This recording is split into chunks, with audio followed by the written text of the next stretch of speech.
Live. Yo, how you doing today, man? Happy Friday. I hope everybody got paid today. I hope everybody's family is okay. And I hope everybody having a healthy. Everybody's family is okay. Oh, I can hear myself. Sorry about that, people. And I would like to wish everybody in advance having a great weekend. I would like to know if you can hear me well. Let me see. People haven't get over here yet. All right. Man, every Friday I usually do my little weekly recap, quote unquote, what happened to the week and stuff like that. You know what I mean?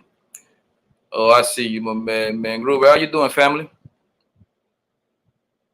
Okay, perfect. In a minute, I want you to come up if you're free, man. I haven't speak to you in a minute. But yeah, every Friday I do my little recap what happens through the week, and I would like to. And this week it's been kind of slow.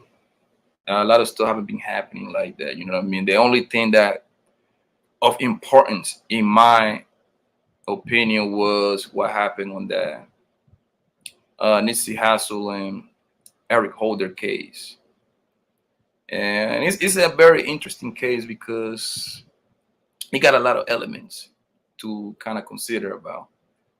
Like obviously you got the Supreme Court, the law. Everybody got to abide by the law and stuff like that. You know what I mean? Okay, all right. So we got that's the only thing that count. Let me say that right off the bat, right? But we got to one thing I know for sure would be the characters that were involved into this tragedy that involves some street politics. You know what I mean? And a lot of people don't understand that. Even I don't expect people to understand that because at the end of the day, most people abide by the law. They're great citizens. You know what I mean? And I was following this case real closely, man, because this case is kind of it gets crazy. You know what I mean? Because for everybody that don't know, Nipsey Hussle was a rapper. He was a star. He was on his way up. You know what I mean? He was also a businessman. And he was on his way up. He from South Central LA, but at the same time, Mr. Nipsey Hussle was a gang member. He was part of the street. You know what I mean? He was part of the Crips, the set name called the Rolling 60.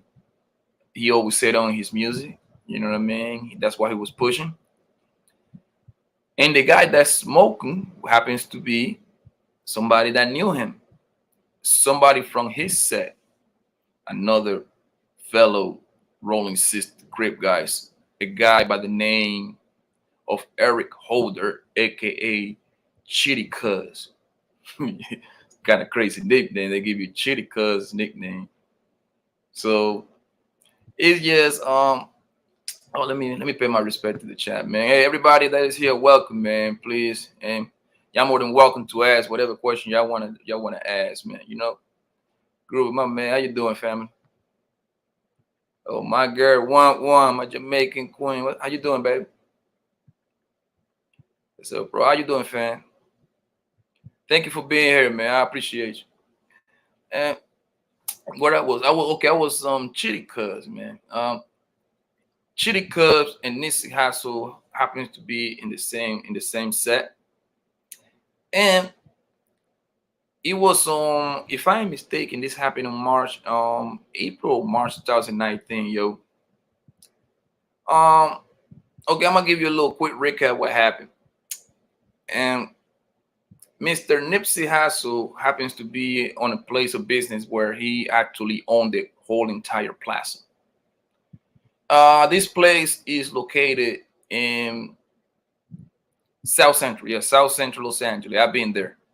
Dangerous neighborhood, man. You don't want to fuck around in there. I remember it was a Sunday. I remember that part. I was at a barbecue that day. It was a Sunday. He happened to go, that's his business. He owned a clothing store. He got like a barber shop in the same plaza. He got like, and then the whole plaza was paying him rent because he on. He was like, if I am mistaken, it's about 6 or 7 businesses on that plaza, give or take. And he just he pulled up to you know what I mean, hang out at his place. I don't know why he was doing Smokes, how you doing, family? Gary, how you doing, darling? Oh, my girl, Raw Big in here. How you doing, darling? Marcus, what's good? So the man, Nipsey, was at his place of business, chilling, posted, you know, talking, I guess, talking to the people, because from what I hear, like the man is a people's person, whatever. And Mr. Eric Holder pulled up. Actually, his girlfriend was driving.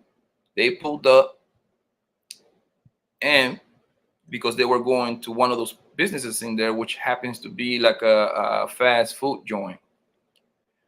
And this is one part that a lot of people, I think, is kind of missing there, because as soon as his girlfriend see Nipsey Hussle, she happens to get out of the car and go take a picture, a selfie with Nipsey. And I really believe that right there got homeboy Eric Holder, aka Chitty Cuz, real hot. You know what I mean? So she go take a selfie with the guy, and she get back in the car. At the time Chitty Cuz come out of the fry joint, the fast food joint, you see his girl taking a picture with him. And Chitty Cuz is trying to, at this point, he's trying to talk to about Nipsey Hussle. From according to what the people is saying, like he was trying to talk to him about, kind of like put him up in the rap game, stuff like that. And that's when it gets crazy, because how you doing? Let me see. Thank you for being here, Jenny. I appreciate you, mommy. How you doing, baby, Alicia? Thank you, baby. I appreciate it.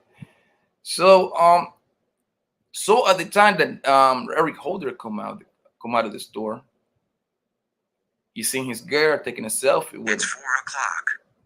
Next thing you know, Chitty Cuz trying to talk to Nipsey Hussle, since they got like a relationship. They got a rapport with each other. And that's when the case take a huge turn, because at that point, according to what people is saying around, the people that was pressing around, they say that Nipsey Hussle called Eric Holder, aka Chitty Cuz, a snitch. I mean, if people that are not familiar with strict politics, strict, you know what I mean, decorum, whatever you want to call them, street rules, the worst thing you can do to a gang member is call him a snitch. You know what I mean? That's the worst. You cannot call him a snitch. You can't call him a pedophile. You can call him like those two things, man. Like if you call a gangster a snitch and a pedophile and a graper, that might get you jammed up. That might get you out of here. And it's just and that's when Nipsey Hussle called the homeboy Eric Holder a snitch. Eric Holder go to his car, start eating his fries, tell his girl park around the corner on the alley. It's an alley behind that plaza, and tell homegirl to keep the car running. And he start loading the one on his gun. He have 2 guns on him. And that's when he goes back to the plaza, going kind of sneak Nipsey. He come behind him, start shooting him, and then he shot like 2 other people, I believe. And after that, Nipsey dropped on the floor, turn around, look at his face, and Nipsey kind of tell him, "No, you got it," and then he turn around and shoot him some more in the face, and then kick him out on his way out. But this is what I think that the case takes like a crazy turn, because it's a extensive record that Mr. Eric Holder got he got like a extensive record. It's a lot of paperwork on him saying that this man got a lot of mental issues. Like he always checking in and out from psychiatric facilities and stuff like that.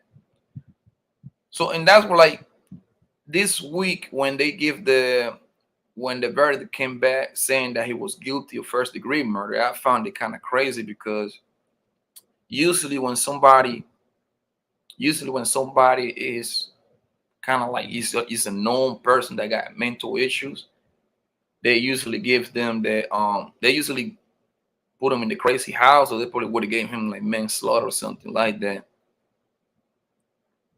I would like to know why was, and I know I wasn't on the shout out to the lead attorney, man. He broke it down way better than me. He's a lawyer. Uh, I would like to know what was the deciding factors for this man to get first degree murder, because in my opinion, I don't think, even though that he straight up murked that guy, I don't think for the simple fact that um he was like mental, it's literally mental issues on paper. I don't believe he should have never got first degree murder. I think he should have got like, I think he should have gotten manslaughter. I mean, at the end of the day, they can give him manslaughter and still give him like 28 years, something like that. But still, like but when you get manslaughter, you can actually fight it off a little better. Like you have to, when it comes to the court, you have to literally prove uh that first degree murder, for the people who don't know, is like you premeditate to smoke somebody. And I don't think that man Eric Holder have any chance, any time to kind of like premeditate to smoke Nipsey Hussle. So I just don't see it, because it happened right there. It happened on the heat of the moment. He went to his car. He ate his fries, and then he came back and started dumping on him. And it's just I don't know, because I wonder if, just saying, if this man Eric Holder looked like somebody else, he wouldn't got in the crazy plea, because I'm pretty sure he, I don't know if they psychiatric, like they have a real intense psychiatric evaluation. I don't know that. I mean, most likely they did, but I don't understand why he got first degree murder. And I got another video over here that is real funny, yo. This video is hilarious. I was rolling last night when I was watching this video, because it kind of connect into some street stuff. And this video is an interview they did on Charleston White. Charleston White is supposed to be a activist from Texas. He from, I don't know if he's from Dallas or Houston, Texas. I know he's from somewhere in Texas. Charleston White is a guy that is hilarious. He is against like street gangs and stuff like that, even though that he was in a street gang back in the day. But this man, I think he should be a comedian, man. This man is so funny. He sat down and had an interview like last week about should everybody in the neighborhood start snitching. And I'm gonna go ahead and play that video, yo. Yo, this video had me rolling, man. Let me go ahead and share my screen real quick. Hold on 1 second. From that. Billy Rose, how you doing, baby?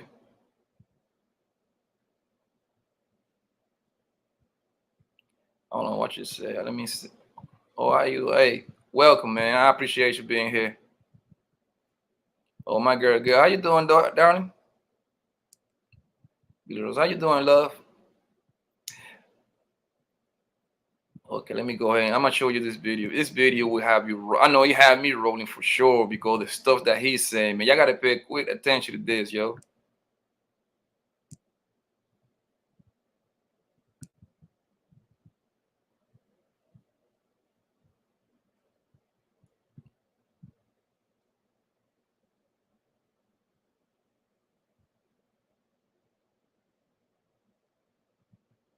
Hold on 1 second. Let me go back. Okay, I gotta go over here. Share the screen. Yeah, I got it.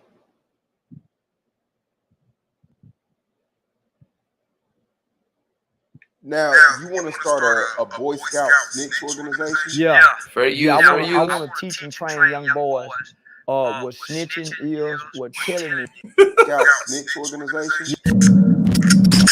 Shout out to my man Say Cheese, Now, man. you want to start a Boy Scout snitch organization? Yeah. Yeah, I want to teach and train young boys what snitching is, what telling is, and I want to create a Boy Scout organization. These niggas start telling in school. They the niggas who raise their hand and say, "Teacher, can I take names?" and tell you who talking when you leave the class. They the ones in the hallway writing down names in middle school, dropping notes to the principal, to the kids with the bloodshot red eyes that look like they on pills. So they can be law-abiding citizens and great neighborhood watch crime people. We need to train this. We training killers and gangsters. So we need to train niggas. I wanna know, can y'all hear it in the chat? Oh, mute your mama. Okay, I'm sorry, girl. Thank you, baby. Let me see. Mute my mama. Okay, can y'all hear me? Can y'all hear the video? Okay. Let me, yo, this video is hilarious. Yo, let me go and let me play it.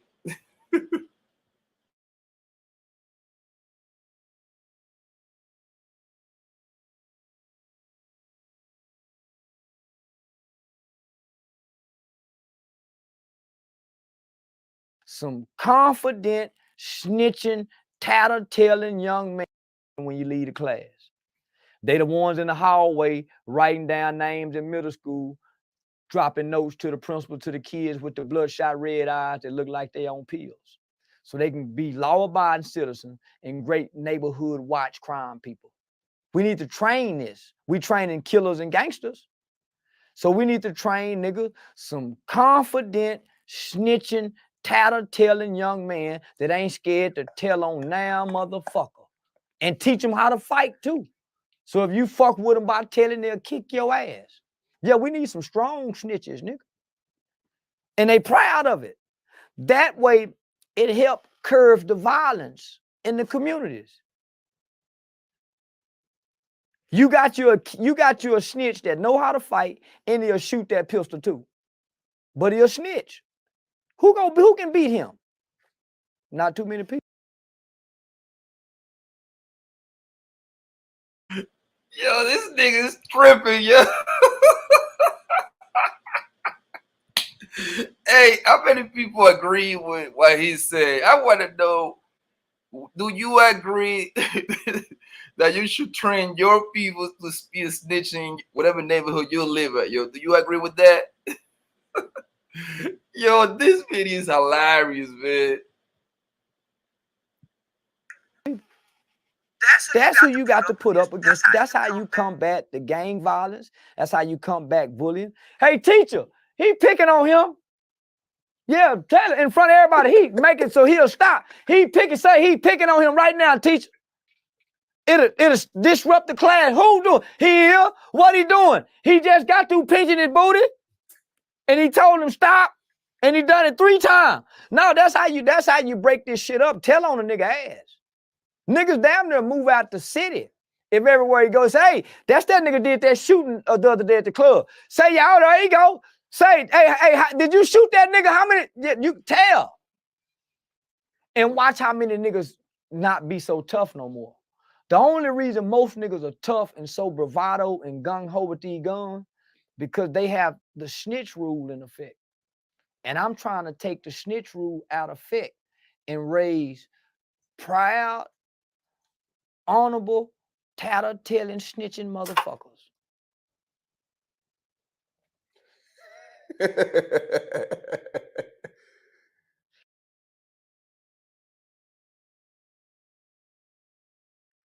Hey, this thing is hilarious, man. Hey, yo, hey, do me a favor, man. Don't have your kids telling on nobody. That's dangerous. That's fucking dangerous. Hey, it gets worse. He gets worse. Hold on, man. Let me go back. The kind, listen, the kind that'll be willing to get on the stand and tell on a nigga. When they say, point him out, that's him right there, Your Honor. That's him. That kind. The kind like Spud Boone. When you get me, I tell on everything you don't even know nothing about. That way, you don't need so much money to get out of jail. Crime won't be so expensive if you learn to commit crime and tell on the people you commit crime with. See, there's a myth that there's honor amongst thieves. And I just want to bring everything back to how it really is. There's no honor amongst thieves. We can't change this, people. I don't know where this last 20-year, 30-year people, group of individuals trying to come along and try to make the streets sound like it's honorable. The streets have never been honorable. You have always backbite, cross, rob. So snitching is a part of the game. You can't take that out. Most people who snitch win. You play to win, don't you? You should be playing to win. I'm going to sell all this dope. I'm going to commit all these crimes. I'm going to kill all these people. And when it's time for me to pay, hey, I killed with Larry, me and Sean done something together. Now listen, I got 4 more murders I'll tell y'all about, but what can y'all give me? What can y'all give me? So I'm not worried about getting in no motherfucking trouble, ever. If I go broke again, I go back to selling dope or doing whatever. Because I know at least 3 unsolved murders from the early 90s that I can tell to get out of jail for. I was raised to just mind my business, man. I wasn't. My mama and them were looking out the window saying, girl, you see she got a new man. Yeah, nah, I wasn't raised to mind my business. I heard grandmama and them talking about the neighbors and them. They was on the phone talking about people. I wasn't raised to mind my business at all. I was raised, who done this? Okay, ain't nobody gonna say nothing. I'm whooping y'all ass. And by the time they get to me, no, Mama Kevin done it. No, I'm not getting no whooping because I saw how bad she was whooping his ass. I don't want to do that and I ain't done nothing, nigga. No. I was raised in a generation where niggas was cutthroat and dirty. No, man, no. Nigga, if we done the bank robbery, I get caught. Y'all get away. Nigga, y'all finna go spend all the money without me. You might be taller than me. You might be a little bit more handsome than me. Man, you gonna be fucking my woman while I'm in here. One of y'all got to come go to jail with me. I ain't finna do this, Baba. Come on, man. One of y'all turn yourself in. I'm one of them kind of nigga. Man, I can't do this by myself. I need some company down here, nigga. I don't know nobody in this jail. Me and you can do this together. Yeah. No. I done been caught one time and look up and seen some nigga getting away. Hey, where y'all going? To let the police know that, hey, where y'all going, nigga? I thought this is what we all do. Jail. I thought everybody go to jail. See, that's how I was raised. Everybody go to jail. So you tell so everybody can go to jail. And that's how you see who all down. Yeah, who all can stay in jail.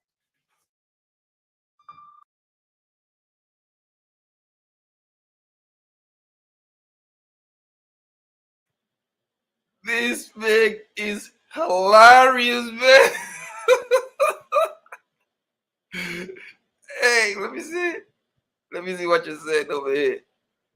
I need to know who's gonna follow his footsteps. Who's gonna tell? So what you doing, family? Oh man. I was crying last night laughing at this shit, yo. And the crazy part is that he said all of this with a straight face. He's serious. He's dead serious what he's saying, yo. I don't know if you're familiar with him. If you ain't familiar with him, man, I watch his content every day. He really hate gang stuff, yo. This man, he said, I remember one video, he said he would tell on his son. He would tell on his fucking son, yo. I was racist. Yeah, me too, man. I want to know who agree with what he's saying. Oh my God, yo, this man is. Oh, damn. Hold it. I'm sorry. Hello, hello. Were you? Can you hear me? Oh, I hear you. Hi, How you Pappy. doing, Hi, lady? hi, Pappy Blanco. Hi, everyone listening in the clouds, and everyone on the chat. Happy Friday to everybody. Yeah, how you And been? How you feeling, lady? oh, I feel emotionally, I feel awesome, and I'm dealing with a temporary discomfort. That's what I'm calling my 24/7 pain because God is working on me, and it is temporary. Yeah, as long as you healthy, man, that's what makes me feel better, man. I hope you're having a great Friday, man. What? Oh, I am. I am. I've been having an awesome. How has your Friday been?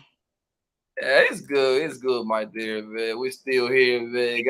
Hey, man. I saw that video last night. I was like, hey, man, I got it. Yo, Yeah, that what's was up? What's up with him and all this? All this. I'm snitching. I'm snitching. I'm snitching, okay. and just telling everybody.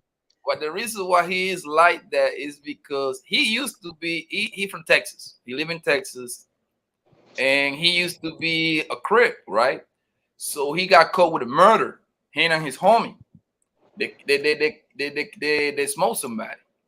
So ever since he got off, because he happened to be a teenager when he caught that body. I mean, he didn't do it, but he was part of it. He was in the house when it happened. So he was in the juvenile detention center, and they were trying to try him as an adult. And then next thing you know, he finally got off because he told. You know what I mean? Like ever since that he got out, he became like an activist, Oh and wow, so wow. so that's what he do now. So like everything when it comes down to the legal system and stuff like that. I mean, he got programs like helping kids and stuff like that. I follow a lot of his stuff, yo. And Okay, is this the Charleston White? yes, he's very hilarious, man. Yo, like this Okay, man. I haven't I only heard his name through Tommy, but I before that I never even knew who he was. But he's really funny. No. It is funny to me, but what Oh, everything that he okay. said, he's dead serious, yo. Like Oh no, I could tell.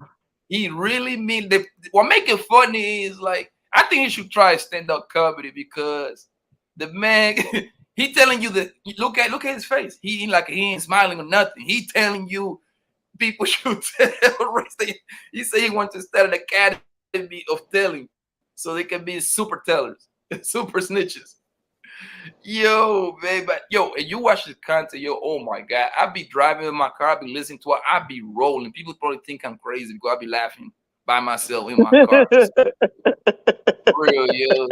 Yeah, this Ain't thing nothing is wrong with that. But that what he was just saying was, I'm like, oh my God, no, he isn't for real. He's just telling the whole world, yes, I will snitch in a minute. And I'm like, oh my God, no, he isn't saying that, but he was, and he's dead he serious. said, Oh my he God. said, he said he want to start an academy, the Super Snitches Academy, so he can teach you how to fight.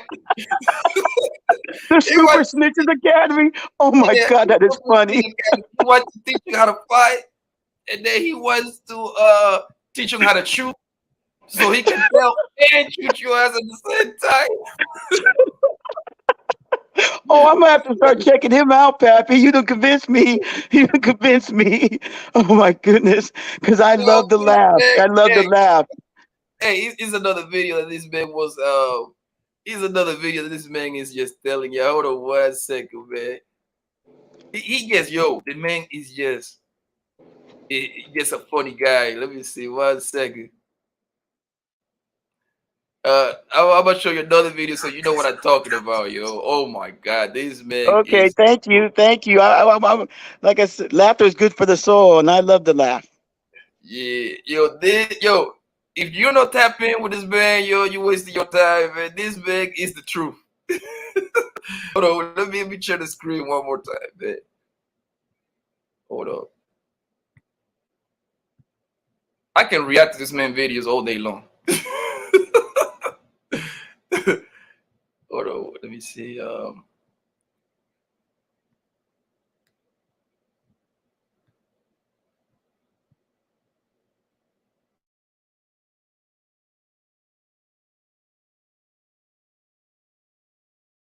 Flag, nigga. Y'all was with the Asian nigga, so fuck you and your pussy with handcuffs on and super glue on your lips. I don't give a fuck about California, nigga. I don't give a fuck about who died. I don't give a fuck about the Crips. I don't give a fuck about the Blood, the Paru, the Damu. I don't give a fuck about nothing. Y'all don't love black folks up there, nigga. What y'all do, black folks up there, nigga? Fuck you niggas join in with Mexicans and everything.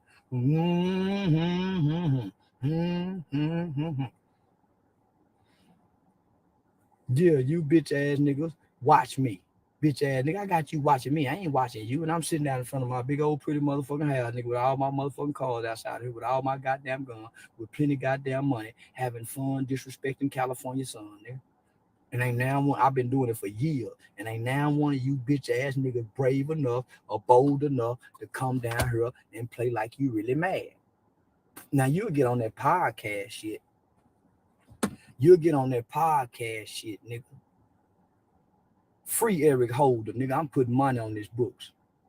Yeah, I'm putting money on Eric Holder books, nigga. Make sure he eat good in jail, nigga.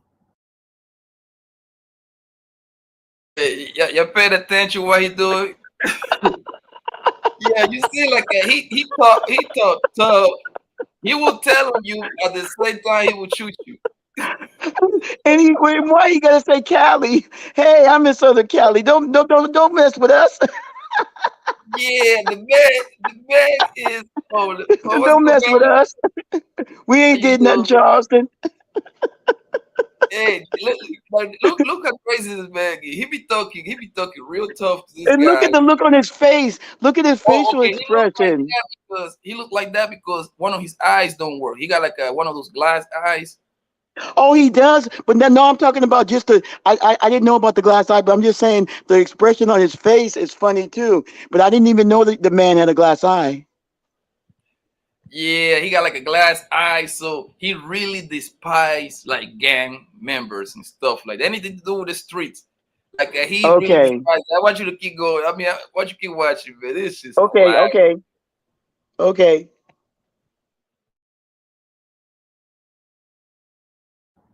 I'm gonna make sure Eric Holder eat good in jail, nigga. Fuck you talking about, nigga. Like y'all took care of Nip, I'm taking care of Eric Holder, nigga.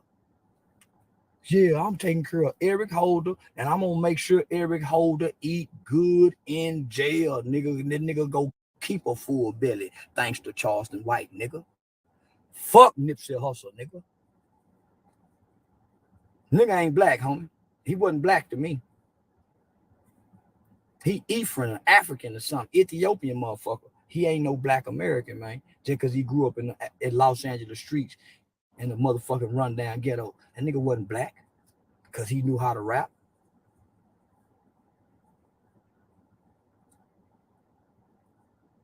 Eric Holder, immigrant. Ain't no immigrant named Eric, nigga. Shut the fuck up. Hey now, nigga.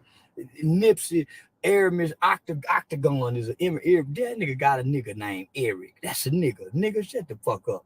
Yeah, you want me? I ain't no immigrant named Eric Holder. Aramis, Octagon is a motherfucking name, nigga. Fuck you talking about? Bitch ass nigga. Motherfucking, I got a motherfucking banana clip long as a nigga's body, torso. Nigga, I got torsos hanging up out the goddamn gun, nigga.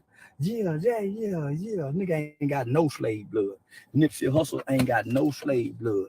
Nigga, it's about nationalism and racism with me. I'm a racist motherfucker. And I don't give a fuck about no nigga that ain't my race. And that go for Nipsey Hussle, his brother Black Sam, and Nipsey Hussle kids too, nigga. That go for Nipsey Hussle kids too, nigga.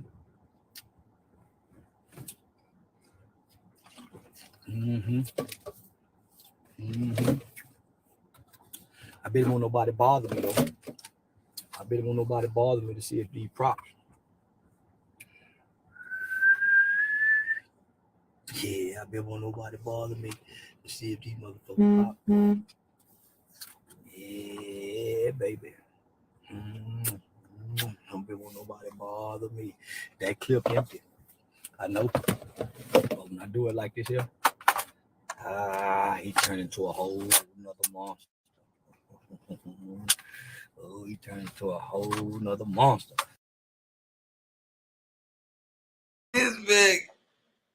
This bag is wild, yo. Yo, your boy Charleston White is fucking crazy, man.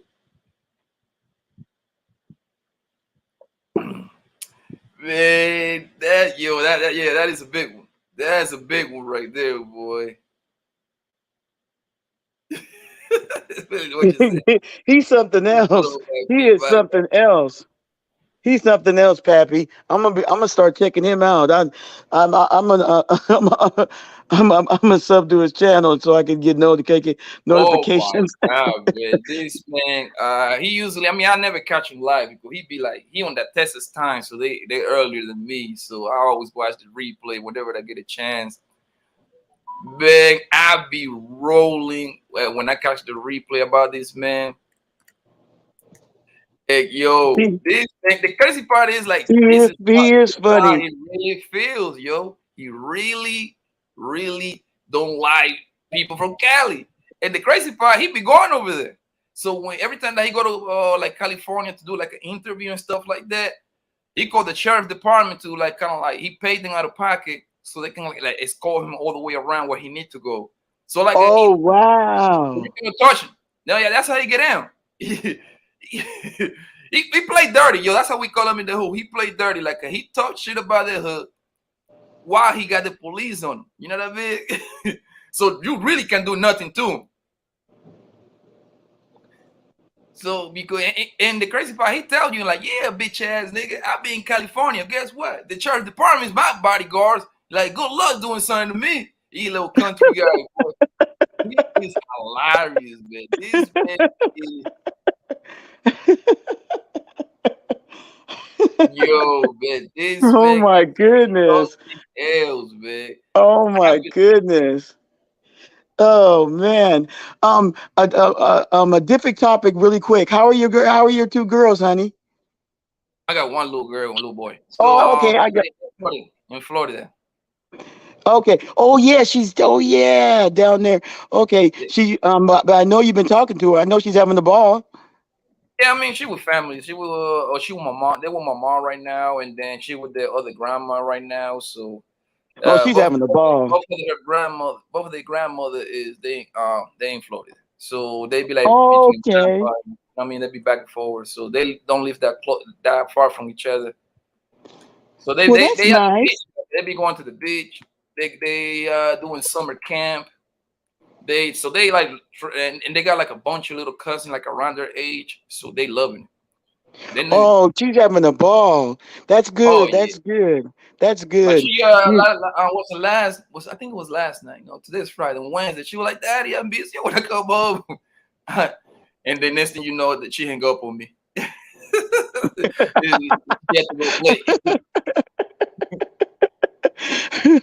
And she looks just like you. You're like that. That's your twin. She's beautiful. She's beautiful, Pappy. She's a beautiful little girl. She look like my sister. She look like she's the sad like the inspiring image of my sister. It's crazy. Oh really? Well, you and your sister must look a lot alike then. They look better than me. oh no, you didn't just say that. Pappy, come on now.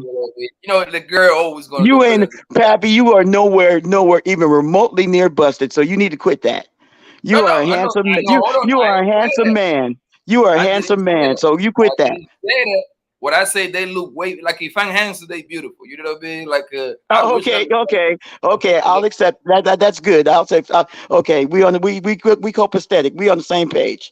But Charleston, yeah, I'm finna sub to him now while I'm thinking about it. Yo, I want to ask you a question, man. What do you think? Have you been? I mean, I'm gonna still ask you the question, but are you been keeping up with the ericholder and Nipsey Hussle situation? You being from Cali? Eric Holder. Eric Holder is the hater, right? The hater from his set that murdered him, right? I Yes. mean, deleted him. I'm sorry, I said that. Deleted him. Um, is there a trial going on right now? Yes, actually, yes. He was just found guilty on Oh, Tuesday. good. That's good because I didn't even know. They must have not shown it on TV. No, I mean, not necessarily TV, but like if you go into like let's just say like a hip hop blogger, they all cover this. You know what I mean? Oh, It's not. okay. Yeah, I'm not subbed to any. Well, the only hip hop person that I'm subbed to is Willie D. Oh I yeah, he touched on him. He from Texas too. Oh, he sure is from Houston. He Yes, sure is. little Yeah. boy.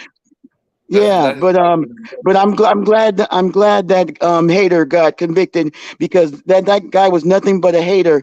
And what Nipsey should have did, he should have had somebody else, managing those properties, and he shouldn't have been there. You can't go back because there's going to be people that are jealous. That guy was a rapper too, and he was jealous because Nipsey made it and he didn't. But Nipsey obviously had something that he didn't have, talent.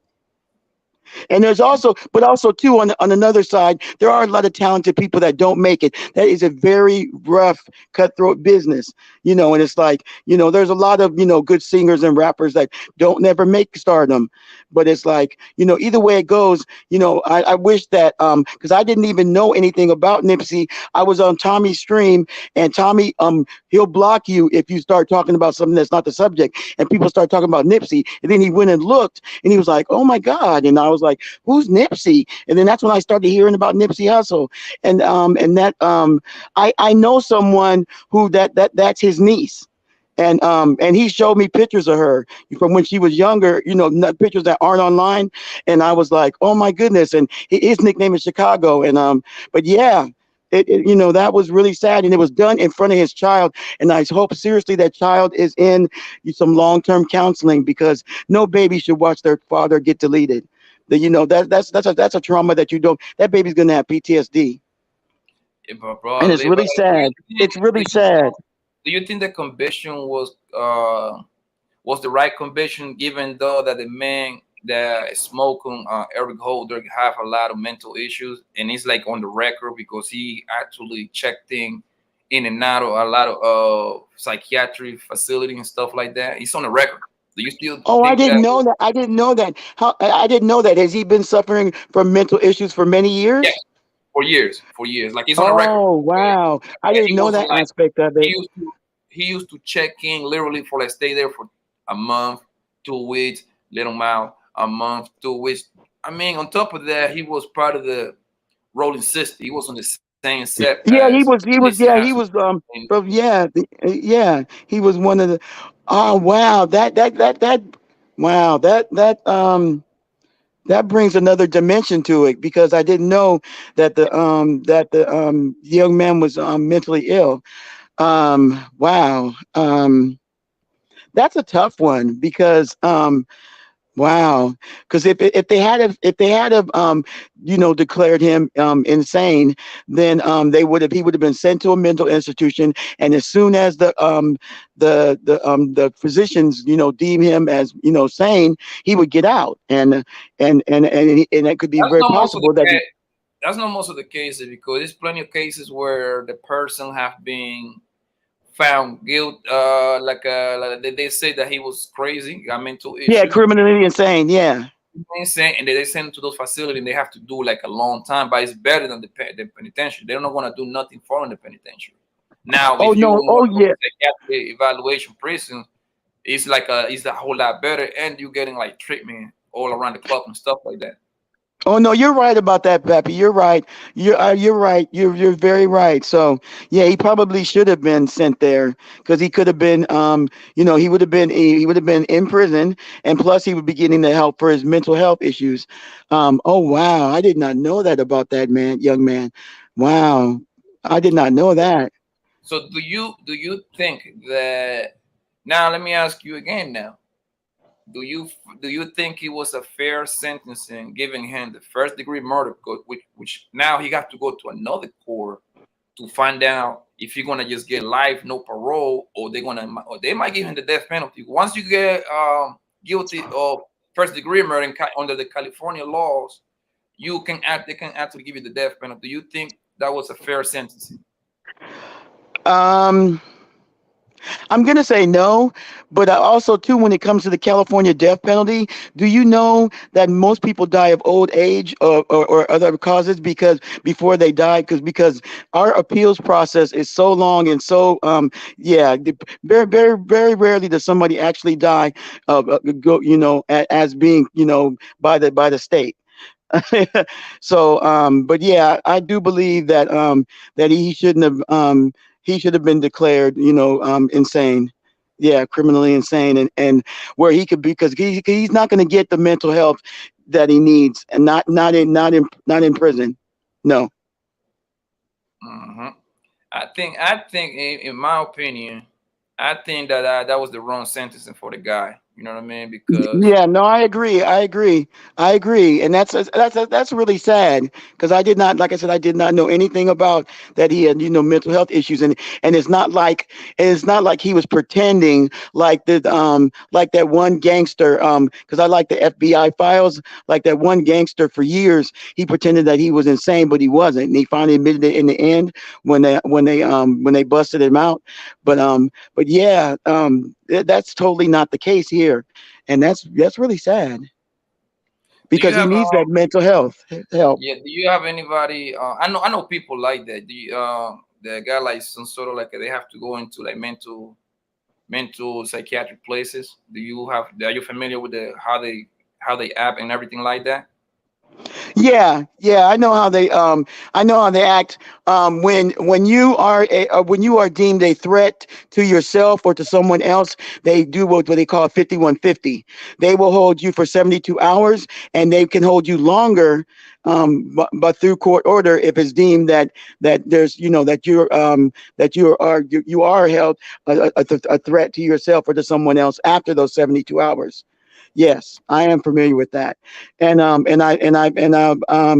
yeah, and I've known people that have been under that, and yeah, but wow, um, Repeat that that one more time. You say 5150. That's what's that? That's 5150. That's what they call it. They call it a 5150 hold, where they hold you for 72 hours, which is 3 days. And after that 72 hours, if you're still deemed a threat to yourself or someone else, like if you threaten a family member, an ex-girlfriend, an ex-boyfriend, anybody, then they can hold you longer. Through court order, they can hold you indefinitely. Well, not, but like say for instance, they hold you another 14 days, and if they still feel you as a threat after that time, then there's a very big possibility that you're still going to be still staying in there. But that's how the 5150 works. That's on California law. Oh, I'm gonna be honest with you. I never. I heard. I mean, I heard something about 5150, but I never knew what he meant. It's my first time actually. Somebody, thank you. It's the first Oh time no, somebody you're break welcome. You're welcome. You're welcome. That's because one thing. That's one thing. I'm sorry to interrupt you, but that's one thing I love about this sector of YouTube. I have learned so much.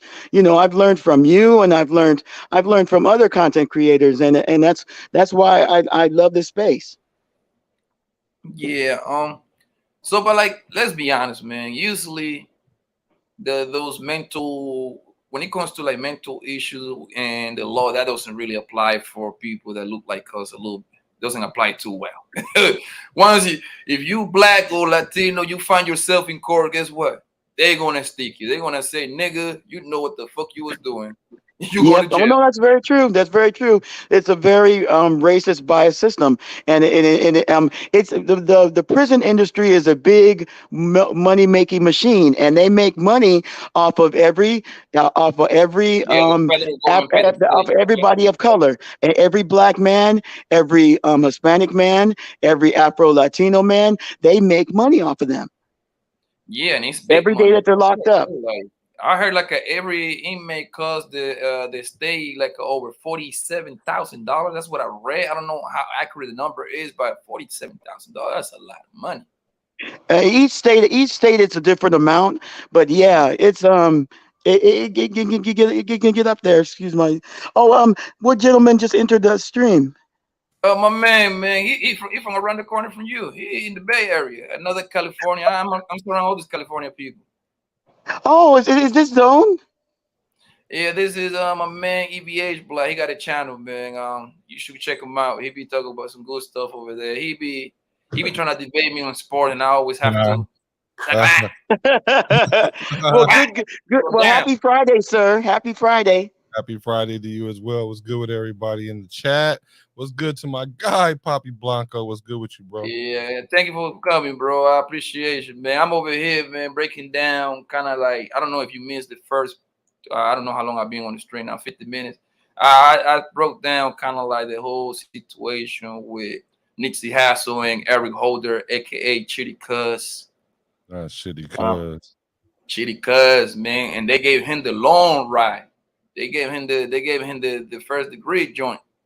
That means he might do jail. He might be there for the rest of his life. To remind you, this man is about 28. I think he's 29 years old. He's not gonna survive. I don't know, man. Like I don't know about that. I'm gonna tell you what, man. Because yeah, he smoked somebody. You know what I mean? One of the main top dogs of the Crips at the moment. One of the spokesmen for the Crips said.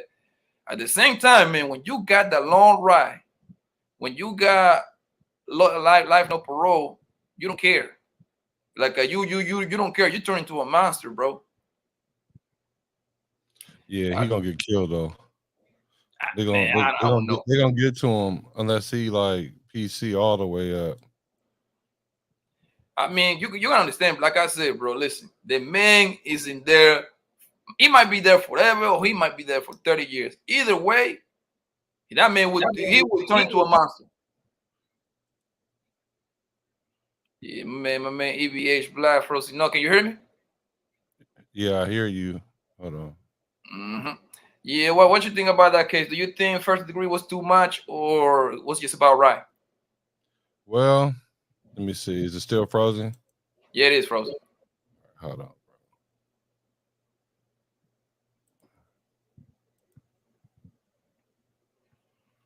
Well, I mean, you froze completely now. Right. Hold on. It's hot out here. That's why. You know, the equipment in here is like on hot. I gotta go hit the fan real quick. But no problem, man. I'll be right here, man. It's just I didn't see people talking about it, about this man having mental issues like that. Like nobody actually. TLA brought it up. I take that back. TLA brought it up. The lead attorney. Shout out to him. And besides that, okay. Yeah. Besides that, everybody that covered the story didn't brought it up. Zone, what's good, family? What's up, my guy? What's going on? How you doing? How you doing? How you living, man? Man, you know, I'm out here moving, shaking, and popping. Hey, you see that guy in the picture? Do you see that guy in my avatar picture? Yes, sir. The skinny guy on the right? Yeah. That's Nipsey. Oh wow! Hey, Zone. What's going on, Lolita? Hey. That's the young. Oh my God! Happy Friday to you. Oh my God, that's Nipsey. Yeah, you took that picture. Let me guess, around what? 13, 14, around those years. That was actually earlier than that, my G. Yeah, he didn't even have a beard. Yeah. Wow, he was a kid. That's 09. Oh wow. Yeah. 09, that's when he was. What mistake he dropping 09? That's when he was getting started, actually. Yeah. He see, the thing is, he was popping in the West for a minute before, you know, the rest of the nation found out who he was. Like how you got to meet him, bro? I seen the man once, bro. I went to his store actually. I went to the store in Sound Central, where the place that he got killed. We was there literally like maybe because All-Star Weekend was in LA that year, which that made it 2018, and we was partying. Then my little cousin, he's into clothes, and Nipsey Hussle had a clothing line, and he was like, "Hey man, hey cuz, take me to see. I want to see the store. How the store is laid out." I'm like, bro, I don't want to go over there, man. And you actually went there. No, I went over there because Wow. no, I went over there and it was like literally like 100 Crips outside the goddamn plaza, but nothing happened. Wow. Nothing happened, man. Like, you know what I'm saying? Because the store is beautiful. I mean, the outside is thorough, but inside the store is beautiful. Yeah. The way he got it set it up is nice. Yeah. How you got to meet him, son? Well, I ain't gonna go too much into it, but let's just say I had a prior music career. I'll never talk about okay, that. Okay, you was linking. Okay, I get it now. Yeah, I get it. yeah. I mean, basically, in a nutshell, that was actually a big event. So, and obviously, nobody really, unless you was really listening to mixtapes and paying attention to, you know what I'm saying, what was being put out on the underground street level, you really wouldn't have known, you know, who he was at this event. You know, you had Q-Tip there. You had the RZA. You had Just Blaze. You had Sha Money XL from G Unit. You had man, Corey Guns was there. That's when he was just getting started. Who else was there, man? I feel like it was a lot of people. Hold on, son. Before you continue, this happened in Arizona? Rock. Yeah. This happened in Mesa? Nah, this was downtown Phoenix. Downtown Phoenix. Hold on. I'm gonna tell you the name of this. No, it wasn't Celebrity Dinner, wasn't it? Say that again. Celebrity Dinner. Nah, this was at I think this was at the Hyatt. This was at the Hyatt. The Hyatt downtown Phoenix. Second Street and behind Russellville. I know what it was. Yeah, somewhere. I haven't been there in a minute, but yeah, it was like in that area. And long story short, man, I was shopping my beats, you know, and trying to network and connect, and I saw Nipsey sitting at the table. I said, "That's that nigga Nipsey, man." I said, "Let me go over there and holler at him." So we chopped it up, you know, and long story short, you know, homie was ready to work, but the problem is that I didn't have a lot of my information together, and I didn't have a lot of my music you know, copywritten, and it was just a lot of unorganized a lot of unorganization on my part, I should say. And you know, I was supposed to link back up with bro, but obviously, you know, his career took off, and you know, I just decided to kind of change my path a little bit. But yeah, I don't really, you know, I don't really talk about that part of myself a lot, you know what I'm saying? But yeah, man, that was the homie Nipsey in the picture. Yeah, Nipsey was well known, bro. He in the West Coast, in California, Arizona, Nevada. Yeah. That was like his playground, 3 little forts. Because in the East Coast, like Nipsey wasn't getting played like that. Like he was getting like unless he was like a major hit. He was getting no play. Yeah, in the East Coast, like you go down south, like ATL, Miami. I mean, they knew who he was. Don't get me wrong. Don't get it. You want to know what took him to the East was a song called "Me and My Strap." Lloyd Banks. Oh, the one with Lloyd Banks. Oh, yeah, it's called Me and My Strap. I forgot the name of the trap, bro. It also helped that when he did the mixtape and was selling it for, what was it, 100 or whatever, and Jay-Z bought hell of them. Yeah. Mm-hmm. He bought like 1 million copies, something like that, online. Anytime that an East Coast artist shout out a West Coast artist, then the West Coast kind of he starts to get on the radar. Same thing kind of happened with Mozzie when Fat Joe was like, y'all better check out for that Mozzie fella. And so now he's starting to bubble up in the Midwest and the East Coast. So that's how that kind of works. Same thing. Moxie, I've been following Moxie for a while now. I've been listening to Moxie for at least, a lot of people don't know about Moxie for at least 3-4 years now. They bring Moxie to Phoenix every other 2 weeks though. He was just out here like 2 weeks ago. Yeah. Literally, they had him at the club named Paris. He performed 3 songs. He was out. Oh, he only did 3 songs? Because that's like the going rate. Like these rappers, the way that these rappers operate, bro, it's genius. Actually, they got packages. You know what I'm saying? Like obviously, if you want him for a whole hour, you got to pay. Let's just say 20,000. Now you want him to a walkthrough. That's that Like at 12 10. band. You want Yeah. him to perform 2 songs, you got to give me 10 bands. You know what I mean? Plus you got to pay the hotel and all that stuff. It's pretty genius actually. Before it that's used to be just like the concert or nothing. Yeah, no, that's cool, but they gotta find a way to get paid because they're not getting paid contractual like through streams and all that. So they gotta They're traveling around because okay, like, a guy like Maxi. Maxi is not known like that, but he kills in little cities, bro. I mean, Phoenix is a big city, but I'm talking about you put Maxi in New Mexico. Nobody go to New Mexico like that. No disrespect to nobody in New Mexico, but like Oklahoma, little places like that. The promoters will pay them because they will pack the house up because it's quote unquote a big celebrity in the little market. You know what I mean? So everybody wins. Yo, my man, what you doing, world class? That guy world class, he's on mute. You're mute. Hey, happy Friday, world class. Still mute. She struggle streaming. You know how that go. Only the real ones know about that. You always happy. You always happy when you go live. Yeah, I can hear you now, boss. How you doing, my man? Yes. I'm good, man. What's going on with you? What's going on with y'all? What's going on, Zone? Nah, man, yes. What up, world class? Talking a little crash, but trying to break down the like.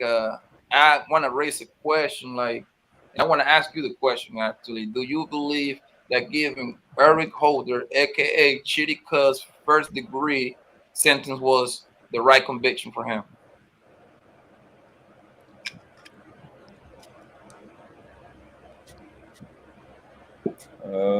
Based on the law, yeah. Yeah, based on the law. Yeah, but the law also tells you that you cannot really convict a man that got mental issues. And he's like, he has an extensive record of it too. I don't know if you following the case close or you heard about it, but the man got like literally a few stints at the crazy house. I don't want to go down the whole legal spill because it's not a legal channel, but it don't matter. If it's skin brown, none of that matters. I ain't gonna sit there lie to you, and I'm literally talking law from a law perspective. So, it don't matter. They'll just talk it up as him being violent, and because like in my city, there's so many dudes that have been diagnosed with lead poisoning, and that has associated them to violence and acting out and stuff like that. And dudes get booked all the time, and being able to mess up with their psyche. So I know this is Baltimore and that's Cali, but pretty much gonna be the same. I agree with the brother that was speaking before up top in the right. They might as well just gave him the death penalty. Oh, yeah, I think they might go for it.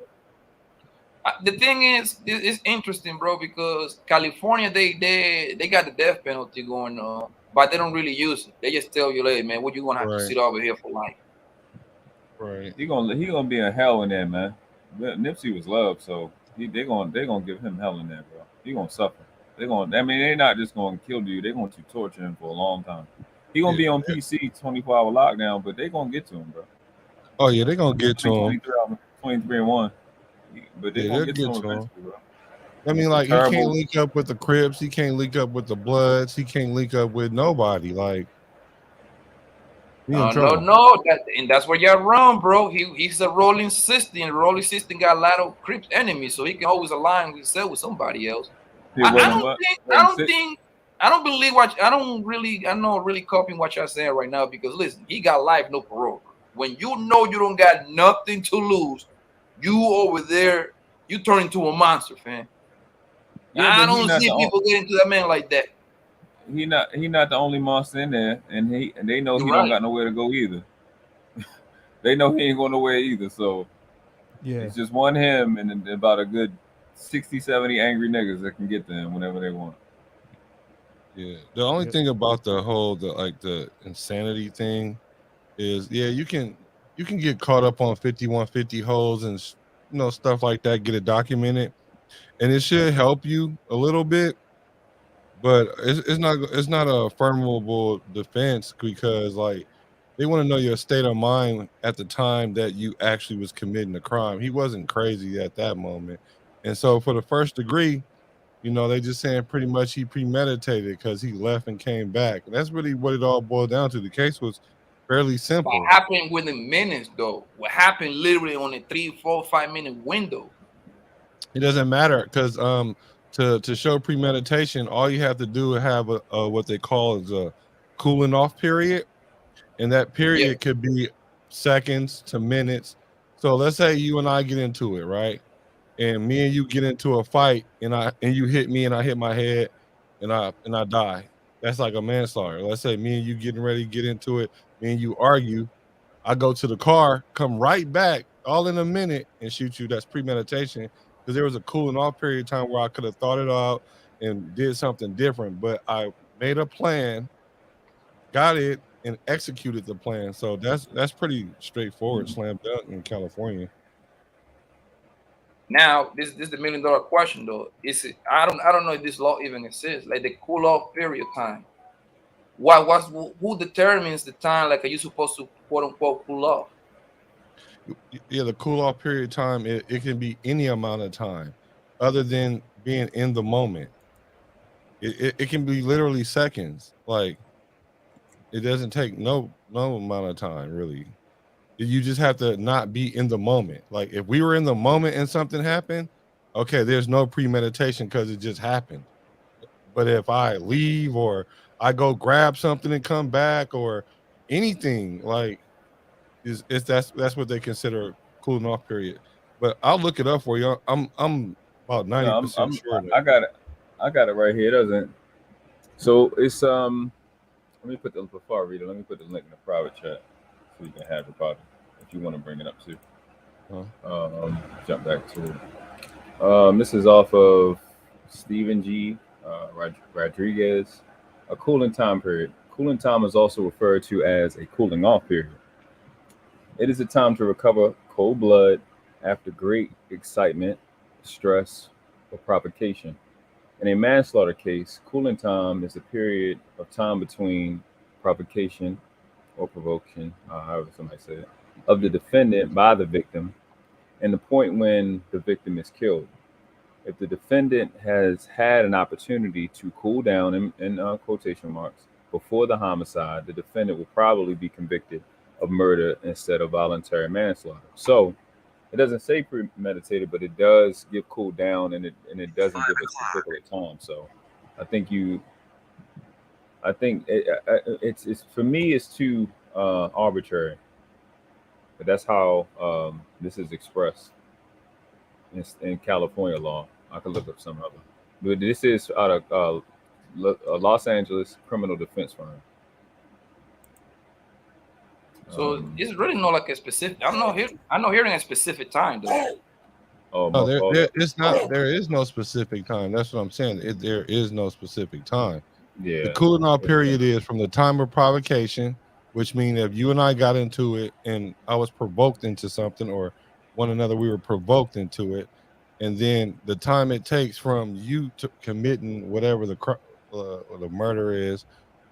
If there's a time or a period in there where you could have done something different, like if you read it, go ahead and read it again. I'll tell you the wording in there that'll describe that, what I'm talking about. Let me jump back. So I was about to read that. That's the penal code for manslaughter. So cooling time period. Cooling time is also referred to cooling off period. It is the time to recover cold blood. The time to recover cold blood after great excitement, stress, or provocation. In a manslaughter case, cooling time is the period of time between provocation of the defendant by the victim and the point when the victim is killed. So the victim starting it, defendant responding, the victim being killed. If the defendant has had an opportunity to cool down, what really needs to be defined is had an opportunity to cool down before the homicide, the defendant will probably be convicted of murder instead of voluntary manslaughter. So if there's a part where they broke, like he was saying, and again, it's not expressed that it's no time frame given. It is just maybe somebody was between y'all and they used. I mean, it's too vague. The I don't reason really why they like do it. that, the reason why they do that because it's ambiguous like that because there's several instances that could apply to. So it's Yes. hard to just say Yeah. it's a X amount of time because Yeah. like I said, if you and I got into a fight and I saw a brick, right? But the brick like 50 yards away. No, let's just say 20 yards away. Then then the argument comes, okay, there was a cooling off period of time because you could have just continued to run away, but instead you planned by grabbing this brick and you planned by coming back, and then then you assaulted the person. So it's up to interpretation how long that cooling off period time is, but it usually what it boils down to is if you could have avoided it, no, if you left or something like that and could have avoided it, then you should have just stayed gone or cooled off. That's kind of the nature Okay. of what it means, I guess. But like you said, it's too ambiguous. Yeah. I have in front of me the penal code for manslaughter in California. So it's penal code 192 manslaughter. So it's just one paragraph that mentions cool off. Again, I'll post this too before I start reading. I'll put it in the private chat so you can have it. Yeah. So it says for purposes of this statute, heat of passion means any violent or intense emotion that causes a person to act impulsively. If between the time a defendant is provoked and the time he or she kills the accused had enough time to cool off and regain his or her ability to think rationally, then the defendant will be more likely be guilty of premeditated murder, which you mentioned, than manslaughter, which is precisely what you said. And this is the penal code, I think almost verbatim. It said, note that under PC 192, manslaughter is defined as the unlawful killing of a human being without malice. Yeah. Malice afterthought exists when a person acts with either premeditation or an intent to kill. That's why he got first degree, or a wanted disregard for human life, known as implied malice, where you being reckless. Yeah. So, yeah. Yeah. So and then you said, and then when you was in the beginning of that, you were saying it was instantaneously. It does have to be like an instant like reaction. That's how they define that. If it's a reaction, like an instant reaction. But if there's a time that you thought something out with, like that's where they bring in the malice of forethought, because they saying you used a plan, you thought it out in your head. Like manslaughter it wasn't thought out, it just happened. Like it was a knee jerk reaction. That's what happened. But if you use a forethought, actually, because you can determine if it's malicious or not. But if you use a forethought, meaning if you thought about something before you did it, then that becomes a like murder, like a first degree murder or even second degree, maybe. Yeah. Yes. Yep. I mean, I wonder. I mean, you always, I mean, you know what I mean. I always bring it down to race. You know what I mean? Like this, we live in America, man. We always got to study the case, the black ones and the white ones, stuff like that. I wonder if this would apply if he looked like somebody else. I honestly do, bro, because the simple fact that this man had record, he was on record. It's not like a he said, she said. He was on record that this man has multiple stints at the crazy house. That, you know what I mean? I think that the first degree thing shouldn't be in place. I think manslaughter, I think, would be more to like kind of like align with the crime. That's what I believe. Him having a history is not enough. Now you got to think about this. If some of the history included criminal acts, and he going through some type of program, halfway house program, or whatever, and he's deemed, being able to be any type of release or any type of certification that he's passed through, Colin nullifies that. Now, if I'm his attorney, of course I'm bringing that up. But if he has anything where he's, again, some type of cool off period where he hasn't had incidents in a certain time frame, they could disregard that. It's a lot of things they could say. They can go, no, you've been fine for a while, or you got this certification from this doctor or clinician or something like that. I'm not, I'm speculating at this point, but with him, but those are the type of things that come up in law that they could. You never know, man. I don't know. Right. I don't know. That's I wonder if the Nipsey Hussle family, and because two other people got hit too. They got shot up. They can go after the city or this facility for like a lawsuit, maybe. Kind of like I don't know if you remember Kobe Bryant, like how his wife going after the helicopter company. Mm-hmm. The negligence. I don't know. Yeah, I don't know. It's that bingo. There you go, negligence. I wonder if they can do that. I don't think it would be a lawsuit for Nipsey's family for really anybody, because he's a owner of one of those places. I don't know what maybe the security. He owned the whole plaza. Oh well, shit. Maybe the security he hired for that plaza, or he owned it. So I don't know. If the police were called, which I doubt, because he just was on his thug shit and didn't want to leave. That's the only thing I'm upset about him about. But I'm not, because I'm, it's just hood shit. That's what we do. Like, nigga, I ain't going nowhere. But it's Nipsey gone now. Can I speak on a surface level about that? Yes, sir. I'm not in no gangs. I've never been in no gangs. Never been shot. You know what I'm saying? I've been in the streets, but I have never been part of the streets. Like a lot of young men, you get caught up in some stuff sometimes. Yeah. But I'm gonna just say it because I'm biased towards Nipsey. I love Nipsey. Throw the book at him. Get him out of here. I don't give a damn. You made the decision to be in the game. You're not crazy. You can't blame your crazy nut status on him deciding to be in the game. Just like for me, I make a decision every day to wake up, work, get money, take care of my child, take care of my responsibilities. Okay, that's the decision that he made. He made that decision to go and take Nipsey's life, and on top of that, Eric, he was actually trying to get in on the music scene. You know what I'm saying? Yep. So he could have used social media just like all of these other rappers to maybe start some kind of beef and get some promotion for his YouTube channel or for his Spotify page. For me, man, I just get so tired of people making excuses for their actions, because I understand as a quote unquote black man in America that when I make a mistake, or even if I'm defending myself or acting in a way of, an action that I think is going to keep me here another day, I'm held responsible for everything that I do.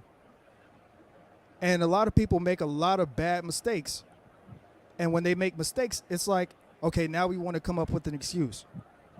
I mean, everybody's seen that video. This man shot Nipsey in the head and kicked him and ran off. Mm-hmm. Why'd you have to kick him after you shot him again?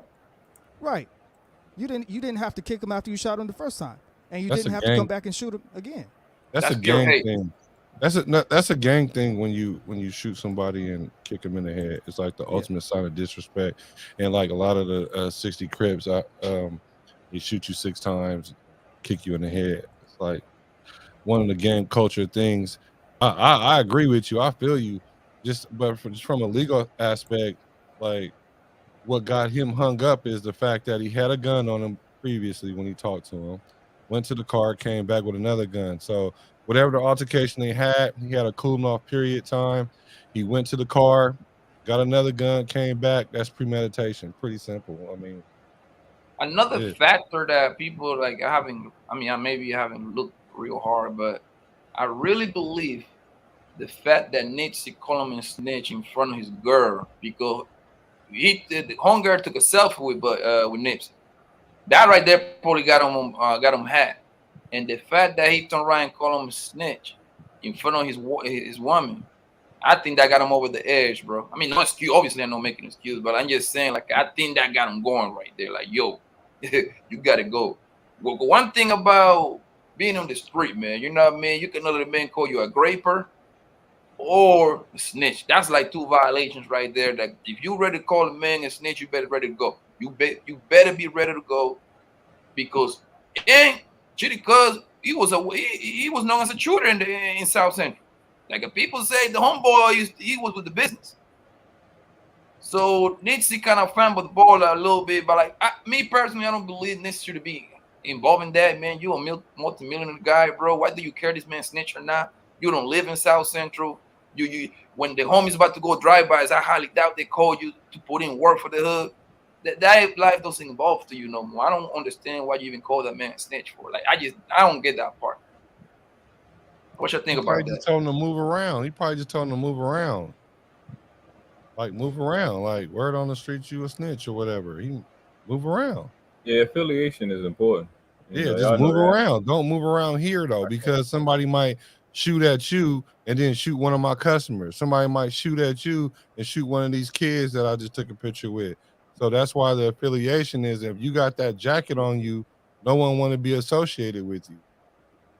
Yeah, if you implicated, or you implicating people, I should say, and I'm working with you, people gonna think I'm working with you with that. And that's just on some hood shit. That's just how it should be. And I get it. You doing what's best for you, but I can't fool with you. So I call you out keeping shit 100 versus, it's crazy to me because it's like he'd rather Nipsey drag him along, act like you really fuck with him, but not. I like that. Tell me, you don't like me because of what reason? It's not like I don't know what I did. Okay, cool, Right. bet. All right, cool. Don't drag me along and play games with me, embarrass me or not. You did what you did. You went up to a star thinking nobody gonna pay you no mind, or you don't got this reputation. Nipsey could be wrong. I don't know. I ain't seen no paperwork, but the only thing I fault Nipsey is just staying in on that hood shit. We gotta stop that. Like we gotta, when you out, you be out. I think that's the thing that got my brother killed. He was going back and forth. He wanted to be in, he wanted to be out. Or you either in. They tell all of us the same thing. You in or you out. You can't keep coming back and forth, man, because you gonna get caught slipping. It's just like athletes. You gotta really grind, bro. You can't be the house dad or the world class athlete. You got to be the world class athlete or the house dad. Right. Lifetime. You know what I'm saying? My Go thing ahead, was with Nipsey, bro, was he just, that's his place of business. So I ain't gonna lie, I don't mind them. I don't mind him being there. But if you're gonna be there, you gotta be moving correct. You gotta have your 3-4 soldiers. You know what I mean? Like because you cannot stop telling the man not to be there because he bought the whole plaza for a reason. Like if I bought the plaza and I want to go get one of those Home Depot chairs and sit over there and drink beer all day, God damn it, I got that right to do that. You know what I mean? The only thing I blame this is he wasn't moving right that day. And to remind you, I remember that day was a Sunday because I was in the barbecue. That's how I remember that day. Yeah, it was a Sunday. I remember it was Sunday. Yeah. And now Kobe's was a Sunday too, right? What is that? Wasn't Kobe's a Sunday too? Yeah. Kobe's was on a Saturday. Yeah, Kobe was a week. I think it was Saturday or Friday. One of those. It was on a Saturday because I was down there for the awards. Okay. That Saturday morning. Was it Yeah, Saturday but morning? Like if you're gonna be over there, you gotta be moving right, man. And you know what I mean? That's the only thing I'm like, damn, man. And from what I read was that he usually be moving right, but on Sunday he gave his people the day off. Hey man, go be with your family. I don't know how truth that is, but I read that. He got caught slipping. That's just the bottom line. Nobody on this earth is like gonna be moving 100% of the time. Now you might be moving 100%, 99% of the time, but it's still that 1%. And Eric got that 1%. But that's why I ain't gonna take it to another conversation. That's why for people that protect other people, it needs to be in their hands and not yours. Because the presidents of the United States, they take orders from the Secret Service. They do what they tell them to do when they tell them to do it, the way they tell them to do it. Nipsey don't have a right to make a decision about none of these dudes, these athletes, have a right to make a decision about their safety because they're not good enough.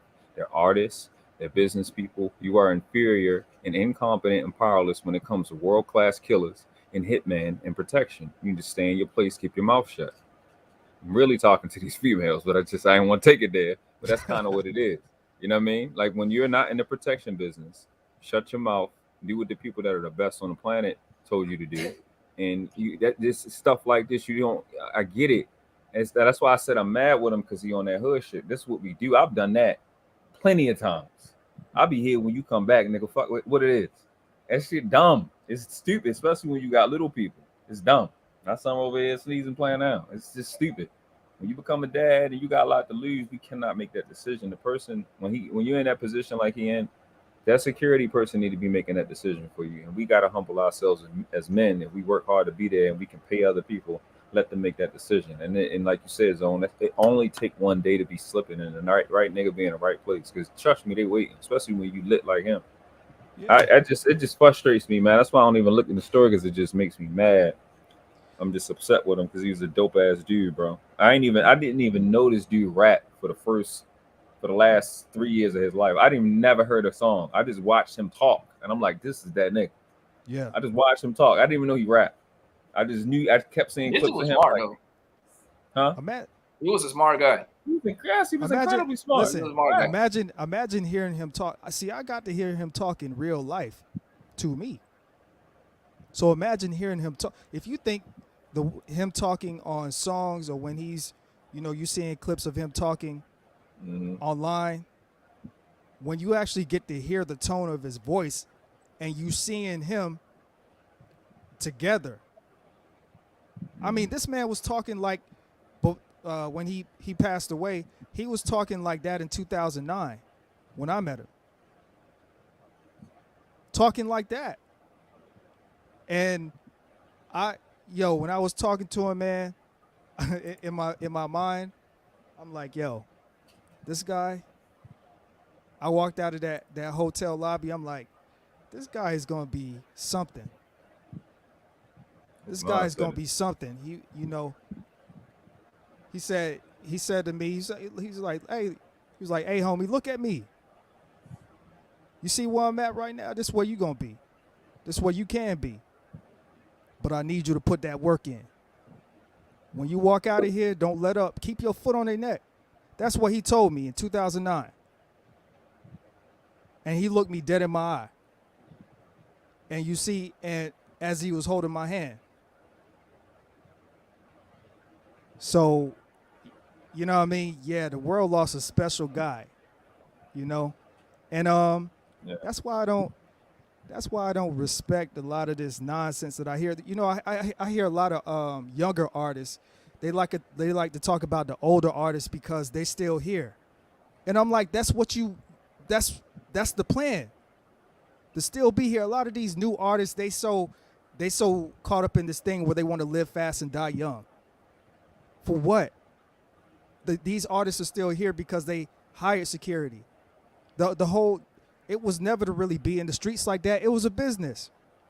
These young guys came up and now they want to bring the streets into the game, which the streets have always been there. But now that you got social media, it's like, okay, let's make this happen for social media. For what? Yep. So you can get a life sentence? Don't rhyme, snitching on themselves. Then they even switch up the lyrics a little bit. They just be like, yo, I was there when Red got his head dumped off. and little Pookie did it. My homie Pookie did it with a stick. 9mm, by the way. They tell the damn iPhone type. They tell you what he had in his pocket. Like, nigga, y'all is dumb. Y'all dumb. Like, y'all was some stupid shit. I told this young boy earlier today. I'm like, the new rap, man. I ain't gonna sit over here and be a hypocrite. I like the drill music, bro. You know what I mean? But these niggas be dumb, bro. But the music lost rap music lost its touch. I'm gonna tell you why. Because I remember when I was going to high school, young and stuff like that. I mean, in the middle of 2000, like what, 5, 6, 7, 8, right?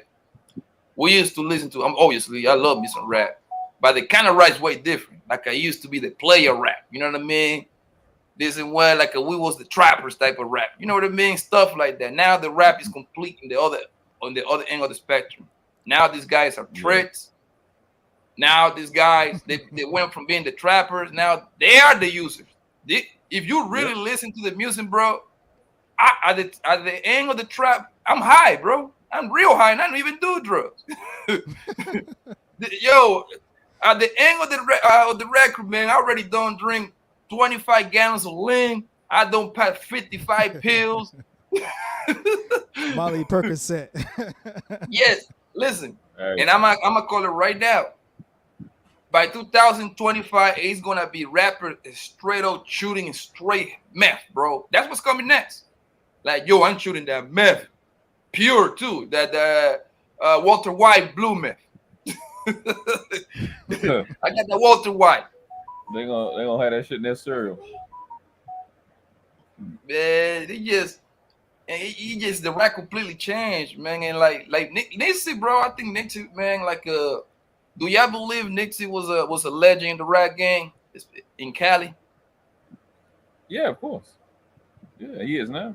At the time, he was about there, about fringe, about right there. I say, yeah. I mean, his last 4 or 5 years is what he had his first real production album. He had just popped out. He had 12 albums before then. Well, not really albums, but they technically mixtapes. Yeah, that was fire. He had his last album his first album was his last. Victory Lap, was it? Victory Lap. That was last. Yeah, Okay. and First full production. By the way, I must say, I thought that the title of that album was so appropriate for his life.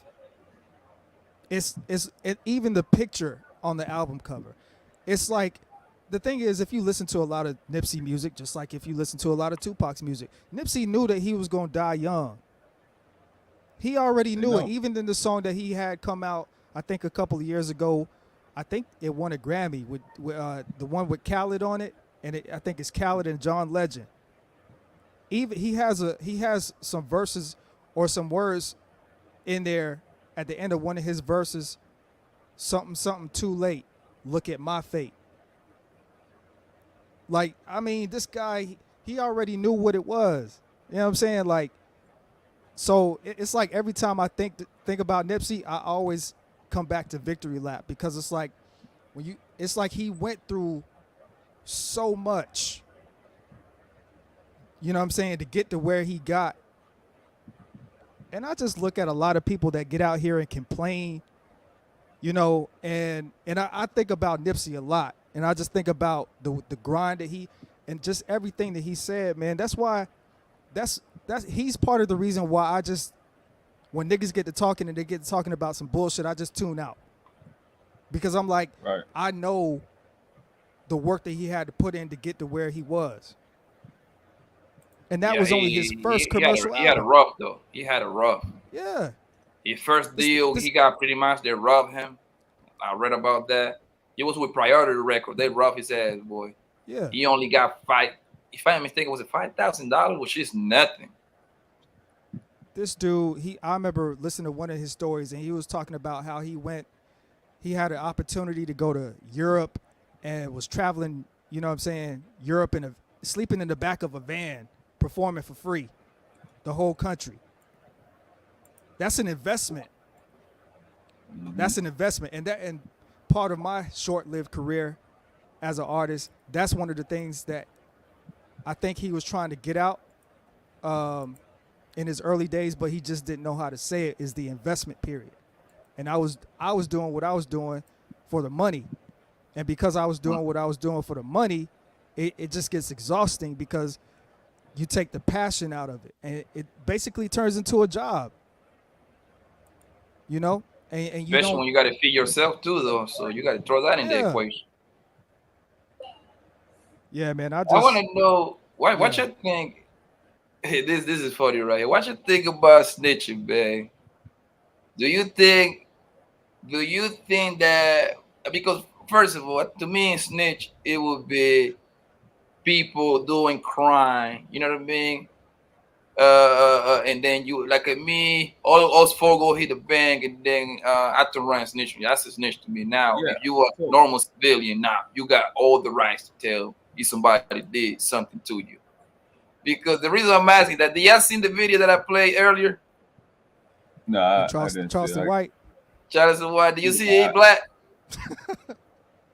Oh man, this play- man you- right you- here you have play- me rolling, bro. I'm gonna play it one more time for you. Yo. Yeah, play it. This video is the video of the year, fam.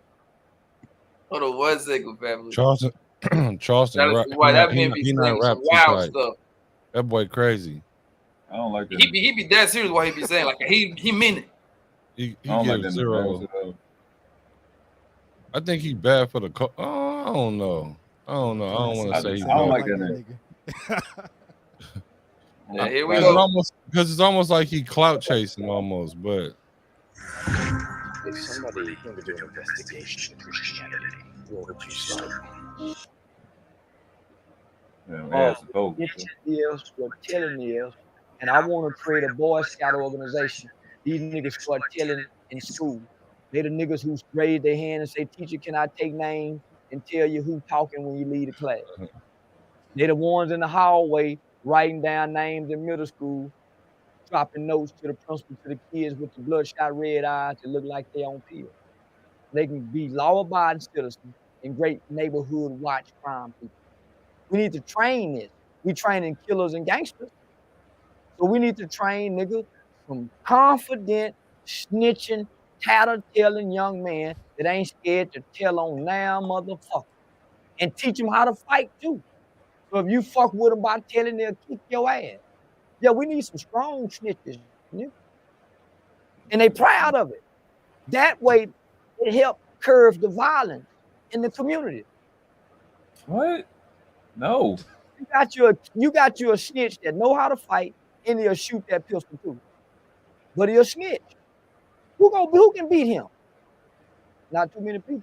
What? That's who you got to put up against. That's how you combat the gang violence. That's how you combat bullying. Hey, teacher, he picking on him. Yeah, tell it in front of everybody. He make it so he'll stop. He picking on him right now, teacher.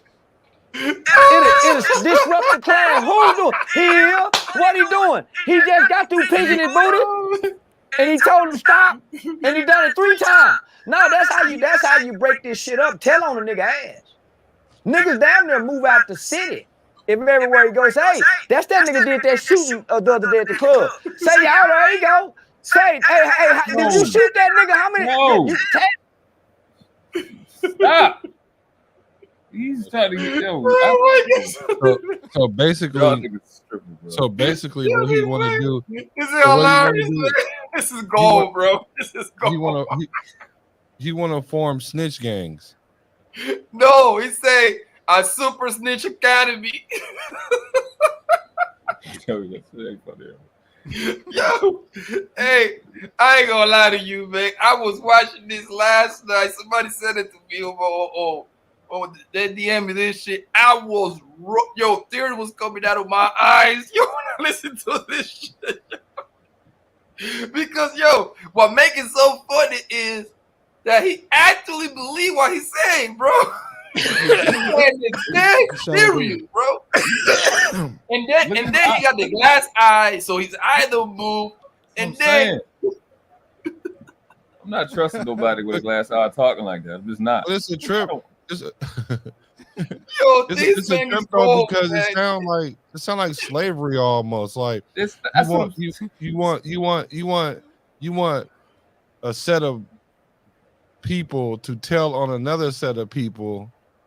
It almost sounds like slavery. Like you want to turn it back into field and house niggas. You know what I mean? Like you want them to start telling on them. Black. He gets worse. All he didn't say was the white man.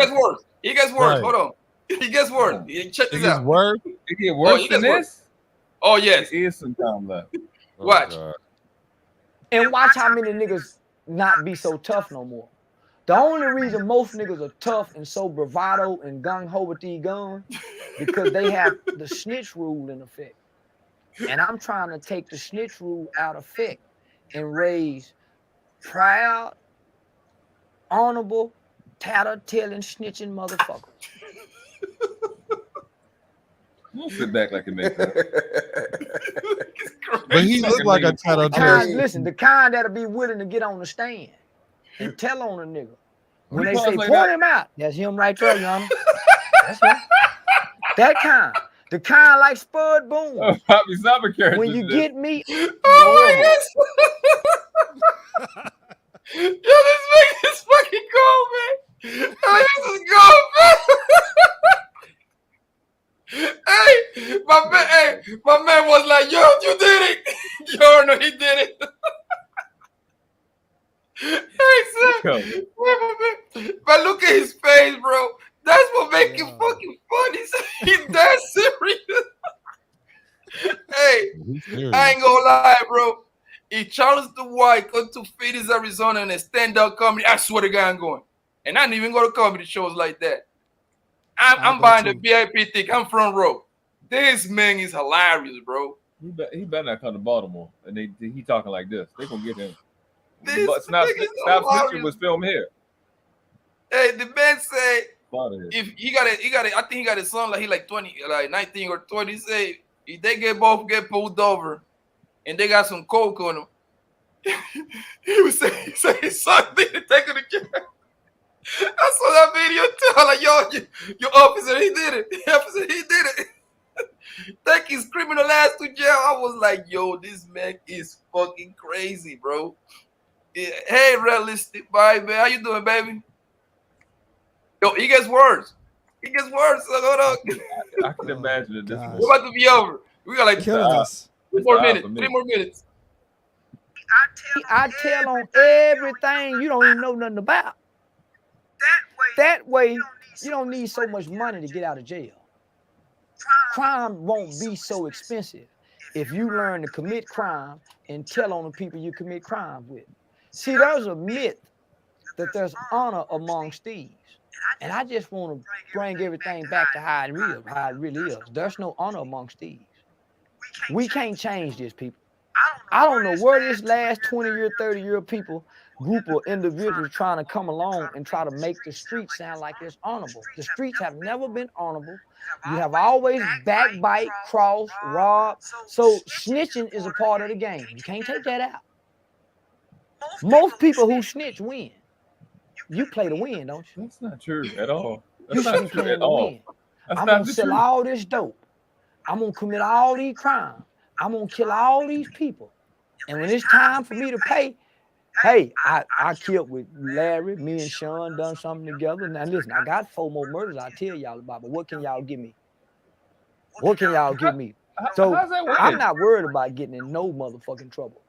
Ever. If I go broke again, I go back to selling dope or doing whatever. Because I know at least 3 unsolved murders from the early 90s that I can tell to get out of jail for. You just snitched on yourself. I was raised to just mind my business, man. I wasn't. Like, I wasn't. This nigga said I wasn't. That nigga said he would tell him 3 unsolved murders from the 90s, bro. That shit is a cold, how you call it, a cold case. This nigga not serious. He just saying anything. Yo, Nah, I ain't gonna lie to he's you. serious. Yo, world class. I promise you, this man is dead serious, bro. He's serious. Listen, I listen to this man just for entertainment, bro. This man be having me laughing, bro. But he be dead serious what he be saying, man. Ain't he a comedian? No, he should be. He's like an activist, some shit like that. Like he got like he's a lot of. comedic. He is comedic. Yo, like he got like a lot of kids, like a programs for kids, stuff like that. He doing good stuff, yo. But when he get in front of the cameras, bro, he starts saying some wow shit, man. But yo, he gets worse. He gets worse, man. Hold on. Oh my god, yo, it's more. Oh, it is more. It's like fucking a minute. My mama and them looking out the window, saying, "Girl, you see, she got a new man." Yeah, you know at least 3 unsolved murders from the early 90s that I can tell to get out of jail for. That shit is crazy. I was raised to just mind my business, man. I wasn't. My mama and them looking out the window. That nigga said I Saying, was. "Girl, you see, she got a new man." I wasn't, bro. I wasn't raised to mind my business. I heard grandmama and them talking about the neighbors and them. They was on the phone talking about people. I wasn't raised to mind my business at all. I was raised, who done this? Okay, ain't nobody gonna say nothing. I'm whooping y'all ass. And by the time they get to me, no, Mama Kevin done it. No, I'm not getting no whooping because I saw how bad she was whooping his ass. I don't want to do that and I ain't done nothing, nigga. No. I was raised in a generation where niggas was cutthroat and dirty. No, man, no, nigga. If we done the bank robbery, I get caught. Y'all get away. Nigga, y'all finna go spend all the money without me. You might be taller than me. You might be a little bit more handsome than me. Man, you gonna be fucking my woman while I'm in here. One of y'all got to come go to jail with me. I ain't finna do this, Baba. Come on, man. One of y'all turn yourself in. I'm one of them kind of niggas. Man, I can't do this by myself. I need some company down here, nigga. I don't know nobody in this jail. This Me nigga, and you can do he's this together. not. No way he's serious. I done been caught one time and look up and seen some nigga getting away. Hey, where y'all going? To let the police know that. Hey, where y'all going, nigga? I thought this is what we all do. Yeah, I thought everybody go to jail. See, that's how I was raised. Everybody go to jail. So you tell so everybody can go to jail. And that's how you see who I all am. I hate everything about him. I hate him. I hate this nigga, bro. I hate him. I can't stand this nigga. Yo, my man, he's a professional teller. Hey, he a black Donald Trump. He's just saying whatever, you know what I mean?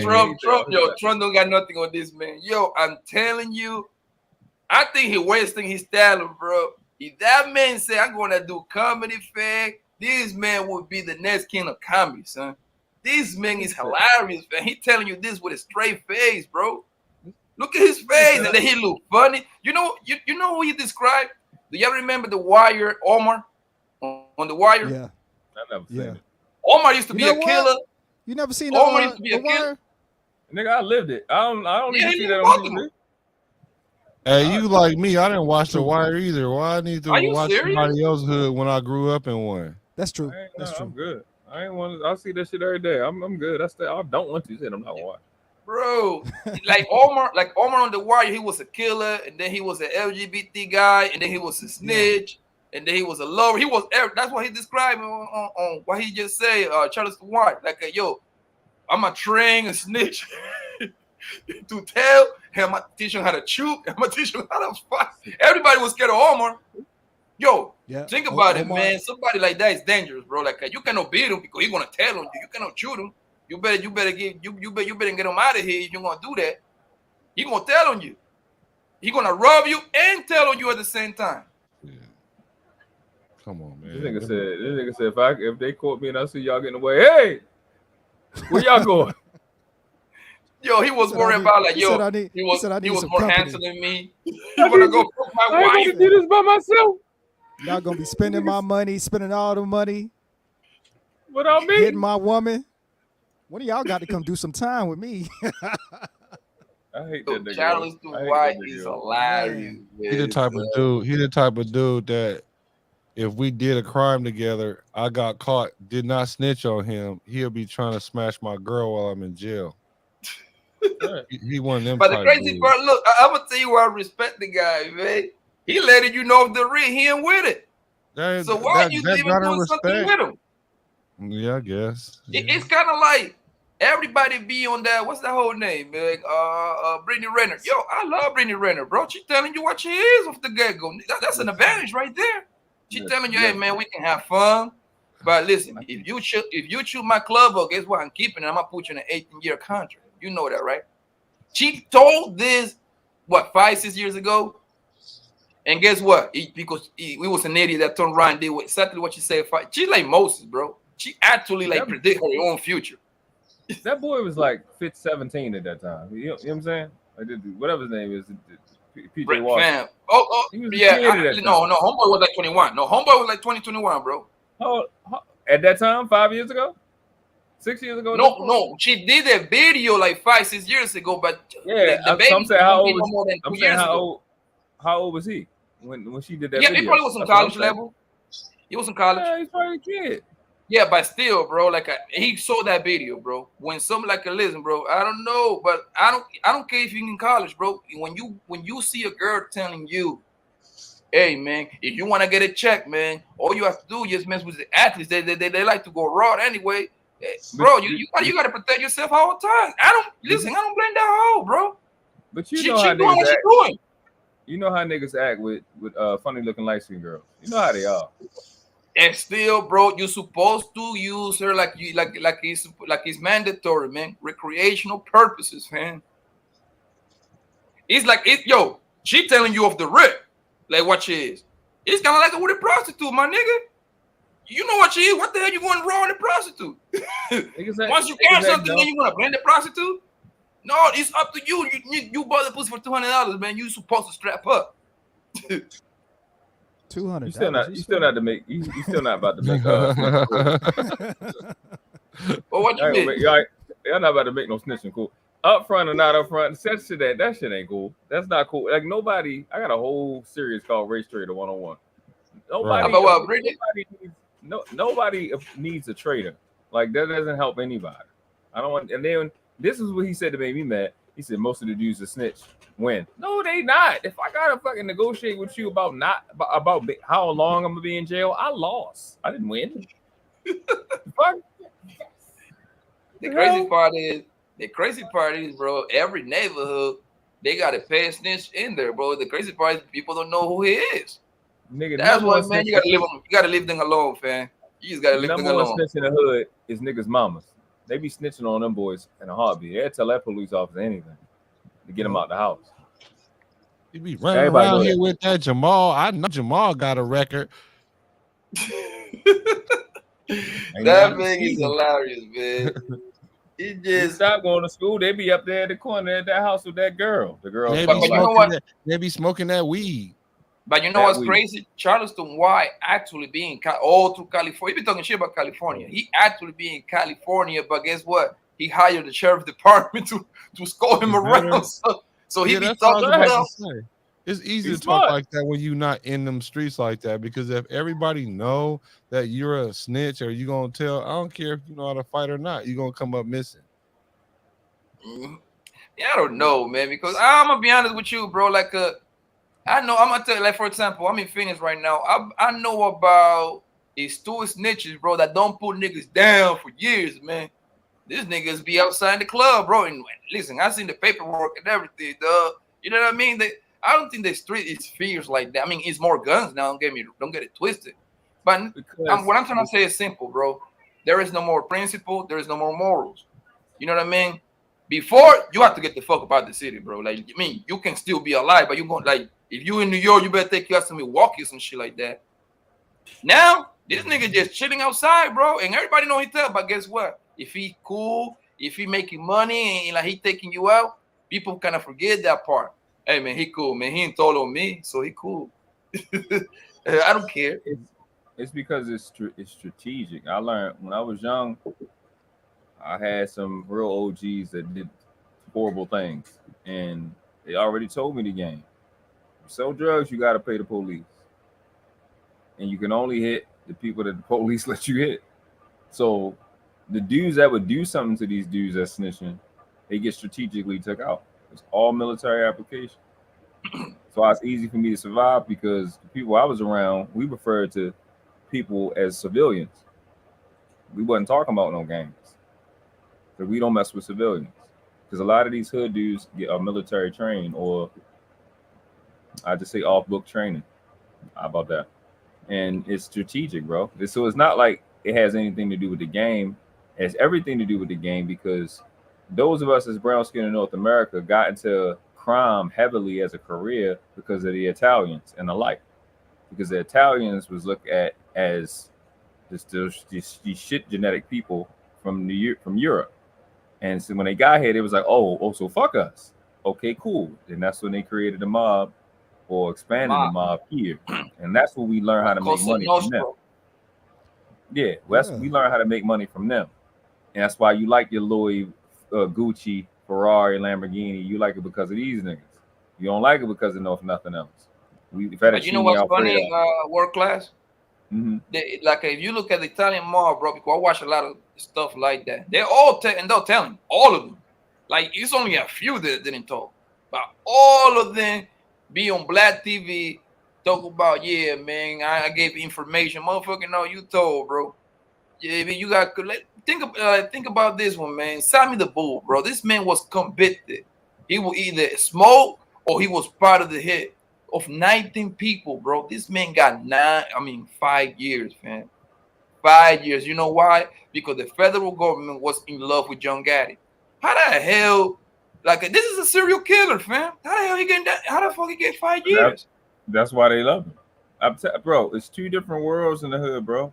It's the little kingpins and regular y'all playthings. The only people that matter are hitmen. Everybody else is a joke. They can take that hitman, take him to Paris tonight, take him to Bolivia. His skill set transfers everywhere because he is his skill set. You don't need code. He's invisible. Everybody else is a plaything. I'm keeping shit 100. Y'all just dogs. All of y'all. Little 20-year-old, 30-year-old. Y'all nothing. Yes, I fool, agree. huh? I agree. Night. None of y'all jokes. Y'all nothing. Y'all playthings. Y'all dogs. The only people that matter is people with no identity. And Everybody else say, is a joke.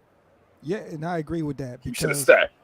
yeah, I agree with that, and I agree with that because like even so, you hear a lot of rappers say, "Oh, we have the most dangerous profession." Well, y'all make it dangerous. Yeah. You guys make it dangerous. Look, when I was dibbing and dabbling with the music and all of that, and even outside of that, because I'm still friends with some guys that are in the streets. One thing I know about, real life and the streets is 1 degree of separation. So the reason that a lot of these guys are able to chill in the hood or be outside or be in the club doing the Harlem Shake. Yeah, affiliations. Not only that, but a lot of it's kind of like what World Class was saying. We're in a generation now where a lot of people that are so-called street are not really about that life. At all. Whereas, with me, I'm 33. So I'm right on the edge of when it was on and popping. You know what I'm saying? Like my homie went to go rob a store, ended up getting shot in the back, died in the bushes because he tried somebody that he shouldn't have tried. That's the era that I come from. I don't hear anybody younger than that telling me stories like that. You know what I'm saying? They get into it over a toddler or whatever, and it ain't really that straight. And who knows? Maybe it's for the better. Maybe it's for the better. But that's the reason that you're able to see a lot of these guys, chilling and just out and about, because the real true street element is not there anymore. There used to be a purpose. When I was coming up, the dudes that were hustling was hustling for a reason. Because his mama was on drugs, because he was taking care of his sisters, because it's just nowhere to get food or get clothes around here. We got to travel across town. And I'm an 80s baby. It was a reason I swear every dude that I knew was out there had a trash house. He had some reason for being out there. The uncle, the leader, the man in the family died. It was a reason. These niggas is doing it because they like the way the song sound, and you would rather it be authentic, but you already know the words to the song, and you get your rocks off saying the words real hard, and you out there with your pants hanging off your ass, but you got to run at any time frame, which is fucking dumb. It doesn't make any sense. So there's no point. These niggas, my boss is some 19-year-old little girl who got an attitude and gonna tell you go shoot him. My mind said, if it didn't cost you 100 racks, we not shooting no bullet, because that's 10 years, 20 years just for having a gun. That's one thing that ain't costing no money. What you doing? That's one thing I always kind of stay away from. Kind of like when I was deep in the streets like that, my main goal was I was chasing the money. You know what I mean? But with the money comes the violence.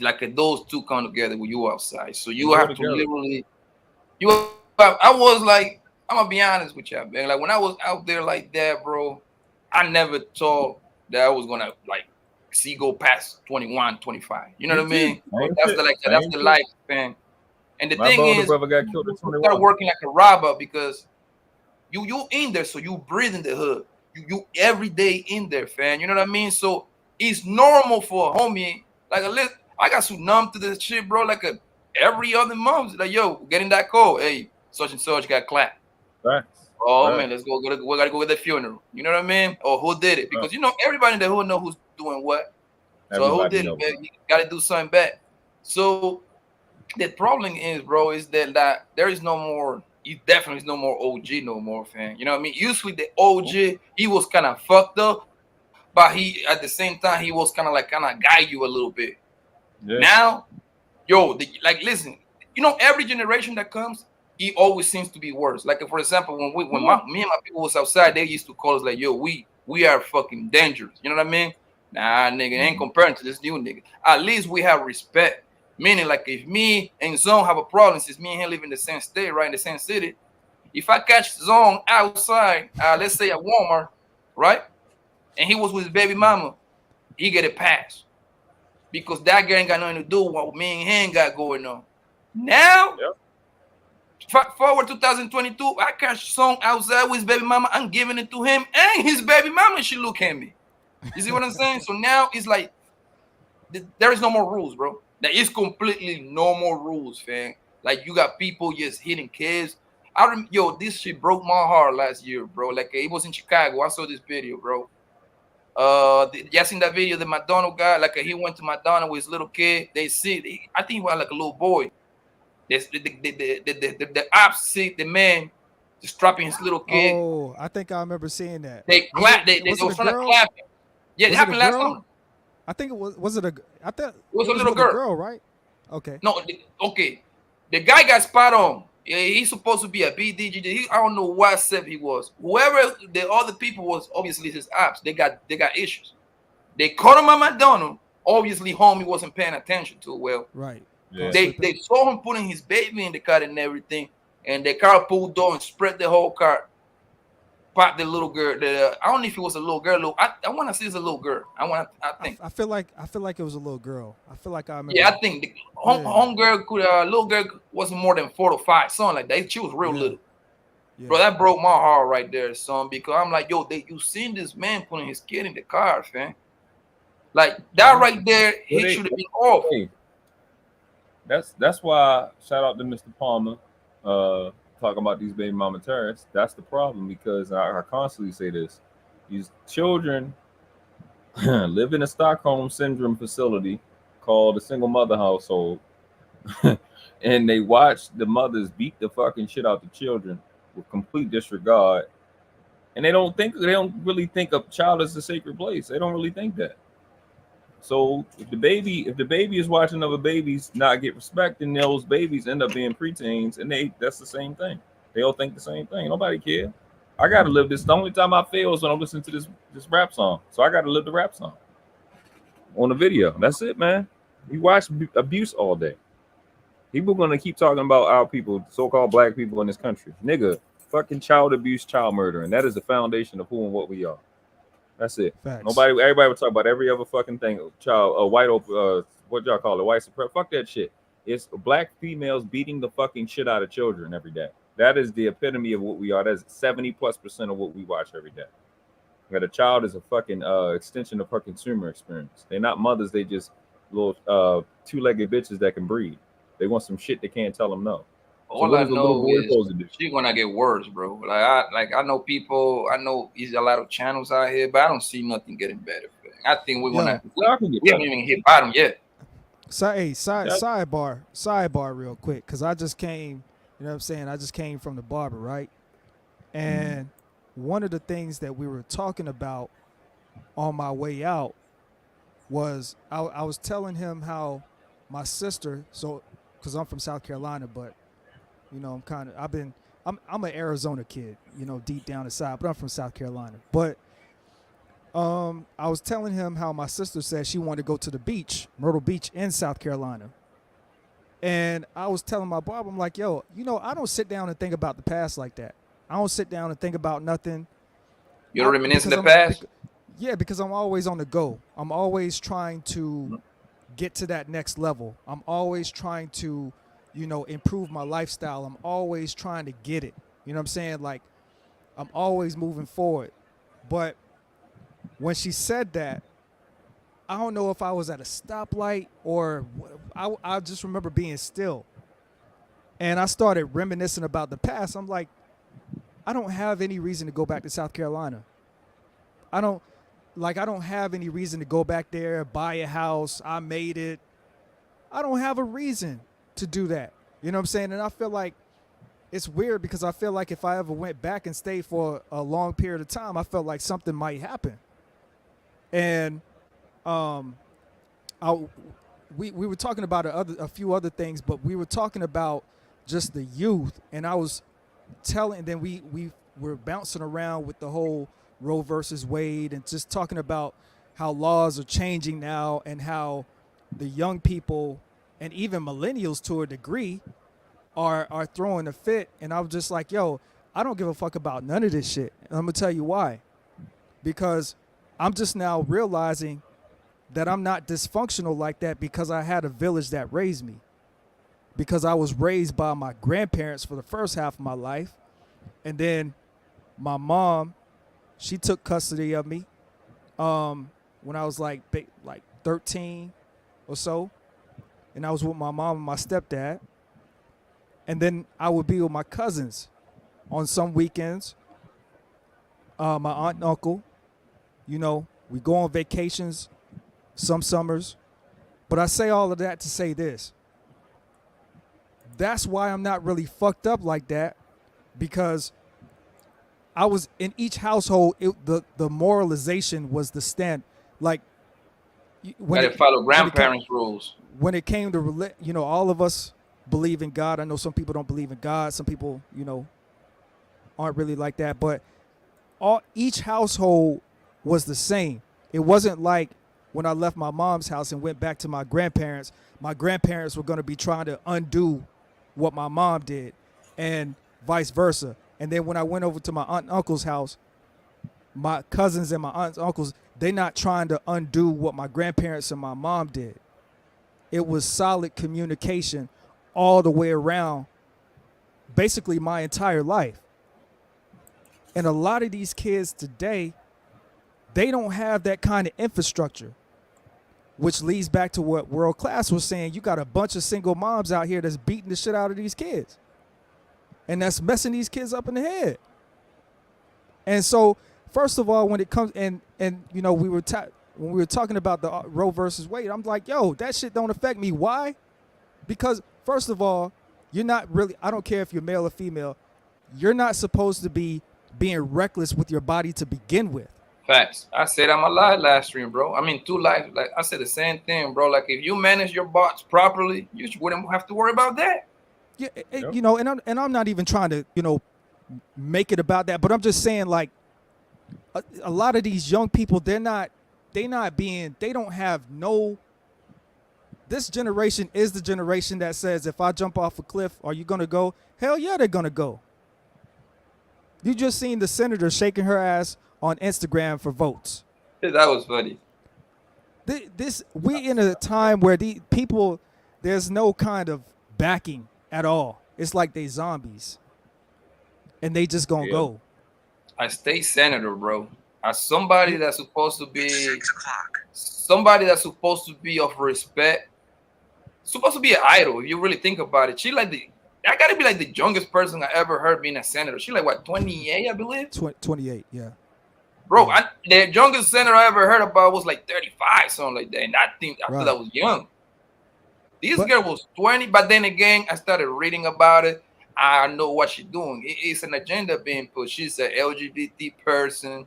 She's a girl. So, you know, they trying to like feed that in there. I know what's going on, man. I can tell. I can smell it. But I say all that to say this too. Any dumb idiot bullshit decisions that was made, it was because of me. It's because I made a decision to go against the grain, and I got those consequences because of my actions. When I knew damn well that my grandparents, my aunts, my uncles, my stepdad, you know what I'm saying, my mom, when I knew that they had worked hard to put a roof over my head, to put food on the table, to try to make your life the best that it could be, so that you don't fall victim to any of this dumb shit out here. So, you know what I'm saying, I just wanted, because I never really talk about my past like that, bro. I literally never really sit and think, because I just don't want to get stuck, and I don't just want to be reminiscing like that.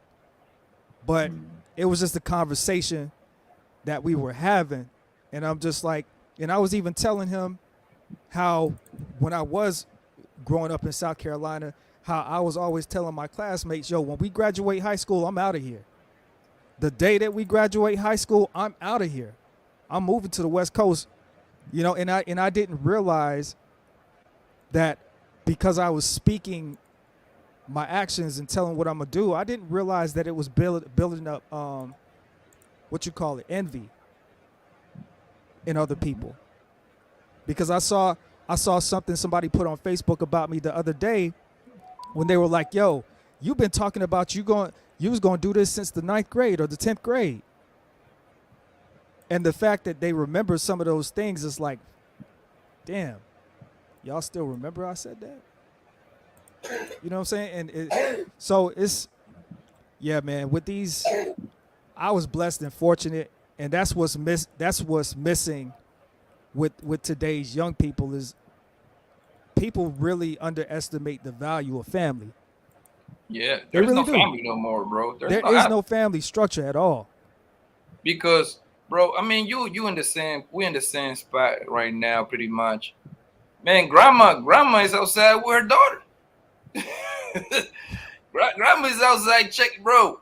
If you go to any of the spots, if you go like me, you ain't gonna see this in Old Town too much. But no. If you go to like a Phoenix and soon you know what I'm talking about. One of those spots in Phoenix, mama and daughter are partying together, and guess what? The little one is at home being watched by the neighbor, somebody that they didn't even know.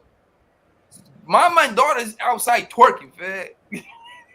Oh I see my it all the time, goodness. bro. Be outside. Hey, you on IG, right? The grandmother's pregnant. With the daughter. With the granddaughter. Poppy, I gotta send you something on IG. I'm gonna send it to you right now, man. It's something with a grandma in it. I'm gonna send it to you right now, bro. Every day. So, and you don't even like people be, oh, Poppy, like, bro, listen, all you have to do is just go to Instagram real quick or Facebook, whatever social media, you're gonna come across some wild shit like yo, it's crazy, fam. Like what they do for to go viral. The stuff that they're trying to go viral for is bananas, bro. It's insane. But I mean, what's the purpose of doing all that to go viral? And when you go viral, it only lasts 2 days. The new draw, bro, is attention, fam. It's plain simple. That's like a new draw. It's like, bro, I'm gonna give you a quick story real quick, bro. The other day, a couple months ago, actually, I saw a video like they be having these shows like when people go get in the store and start robbing people and stuff like that on camera. It was a man and a woman. They probably around their 20s, right? 25, around our area. They were hitting a cell phone store. They hit them, got them for the cash. They threw a couple cell phones and everything, some iPhones. Tell me why before they walk out, the man walk out first. Homegirl walk out last. Before she walk out, she started twerking. And you think people think I lie when I tell the story, bro? Yeah, I seen that one. You seen that? I seen that. Yeah, I seen that. People be like, man, you lying. Like, send me the video. I'm like, bro, I don't remember, man. That was a minute ago, bro. Fighting it. Was that the one where she was fighting or she robbed the store? No, she was in the store. Like they put a hammer on the store person. They got him. As soon as she about to walk out, she did a little twerk. Like it's like a superpower, bro. I was talking to Big Mike earlier today, and we came to the conclusion that twerking is it's an act of rebellion. Because when you look at when they do it, it's just to be defiant. It don't make any sense because if it's for you to like her ass and want to fuck her, when you look at nature, the one that does the mating dance is the male, not the female. So it's not a mating dance. It's just an act of rebellion, just to be just to be a dick. It's something about, man, like I don't know what it is. I'm gonna start asking these girls actually, man. Like, yo, what? Like when you twerk, is it like some sort of superpower or something like that power that give you strength? I need to know, bro. They mesmerize. I need to know. Because I saw a video the other day too, like this girl, like she jumping. Did you see the Madonna one? She was pregnant, and before she walked out, she started twerking. She destroyed the whole story, yo. Like she went to throw the cups, like everything away, the sauces, and then before she walked, like she had to get her little twerk on real quick. It's like a submission to degradation or something. I don't know what it is. It's to let everybody know that I ain't no threat. I'm a coward. You know what? I don't know. It's just dumb. When they do it, it's stupid. It's like if you it is stupid. It's stupid. Like, the way I look at it, bro, is like sad and funny at the same time. Like, bitch, like she was pregnant, by the way. She was like, you can tell she was like 6-7 months pregnant. She started twerking. The song that went popular with the little dirty little girls. It's a pregnant chicken and blue. I'm like, ain't nobody talking about the pregnant chicken. About the fat, but no, the fuck nigga free song. That shit was crazy. Like, why is she here? What's going on? You don't got no prenatal vitamins you're supposed to be waiting for on Amazon or some bitch. Hold on 1 second. She twerking with clothes. She know she had that shit on the night before. All them bitches look crazy. Damn, I don't understand. I found it, fellas. I found it. Hold up. Oh my god. It's like a little, it's funny, man. She said you was doing some big things. After this, I'm out. I can't take it. Chico, hold on 1 second. Let me. How'd you? Okay, I got it. They all let that base conscious. It's like a crip walk. It's like a crip walk when they do that. Oh, they work.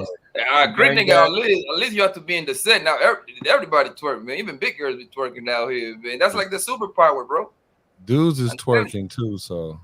It is niggas twerking, and that's sad for me. Y'all got to cut that out. That's something else. Her frustration exploded into frenzy. They had it ready, but oh yeah, this shit funny. This is hilarious. Use some things. No, pull up to window 3. We'll fix it for you really quick. Nigga said she has a meltdown. McMad. And stormed inside. You got McMad. Her temper getting hotter and hotter by the second until she called 911. These people don't know how to run a McDonald's. I want my money. They trying to cheat me out my money.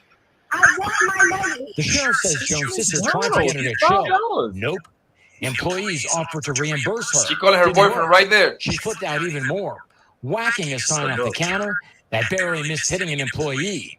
Then she tore into a bunch of bottles, scooted behind the counter, and went to work on stacks of cups and other supplies. I don't know what was wrong with her that night. I don't know if she was like 2 fries short of a Happy Meal, or maybe it was she was short of a Happy Meal completely. Look, she cute. But she created a McMess. And she acted like a McNut. Instead of leaving with one from the restaurant, as a grand finale, she whipped up a little shake of her own. She pulls her shirt off. There you go. There's a little twerk on the way out the door. He said there's one twerk on the way out the door. Yeah, she has to get twerk on real quick, bro. Hey, I can't wait. I can't wait until one of them twerk and just start flying. When the last time you really wanted your girl to twerk? I don't want you to twerk. I'm trying to fuck. Like, get your ass in there. I don't really need you to twerk. So who are they twerking for? It's not a mating dance. He's the superpower, man. Anyway. I'm telling you. Bro. What? The superpower to make you dumb? In their mind. That's how you call it? Sex liberation. With air? You having sex with air? Like, I am woman, hear me roar. He's like, I am woman, watch me twerk. Hey, I ain't gonna lie to you, man. I like to see a girl with a fatty twerk, man. But this girl, this got her head down. Like I seen girls on traffic twerking. They at Walmart be twerking. Do y'all remember a couple months back when they used to do the skits at Walmart? Right. They go to Walmart, you start twerking for no reason. Yeah. The only thing I don't know, maybe because I'm older now, I'm 36. I like the ass when they cooking. Like for some reason when they cooking, that ass look amazing. Like when they jiggle, and she's like, "Can you pass me the?" And then it shake at that. I fucking shit. That's shit. I love that. I don't give about that turkey shit. When you cooking and that ass is being regular and it's just, I like that part. I ain't gonna lie, bro. Let me tell you something, man. It's one kind of twerk I haven't seen yet. I haven't seen a girl start twerking at their mama or their grandparents' funeral. Once I see that, I seen it over. You just gave my idea. I'm mad at you for that. Right. It's gonna happen with the next 6 months.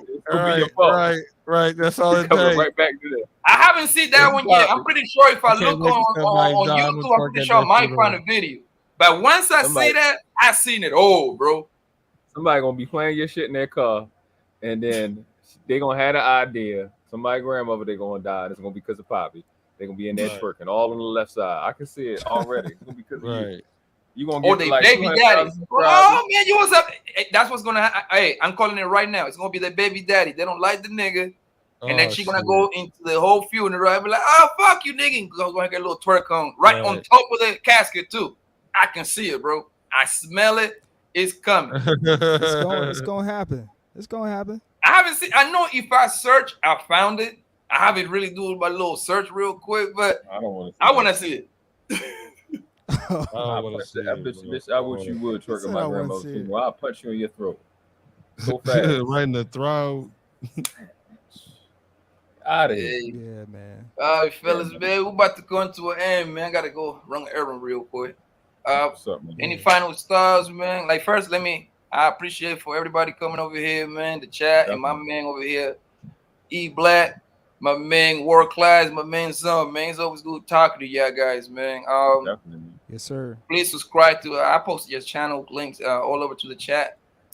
You going live on Sunday, right? World Class. Sunday morning, definitely. Got a few videos dropping. With your guy Mandrell. Learn how to drop videos in 4K. I fucking ain't know how to do that. I just learned, man. You got to drop it. The resolution got to be 3840 by 2160. I think it has to be 60 frames, but don't quote me on that. But I had it 60 frames, so it show up in the YouTube my last couple months. I'm doing that. Man, that shit take 5 times longer to render and upload. It's way longer than what shit was before. I heard like it doesn't play in every TV on every like phone. No, like is it gonna play the same? Yeah, I've been getting good feedback on it from people that's been watching.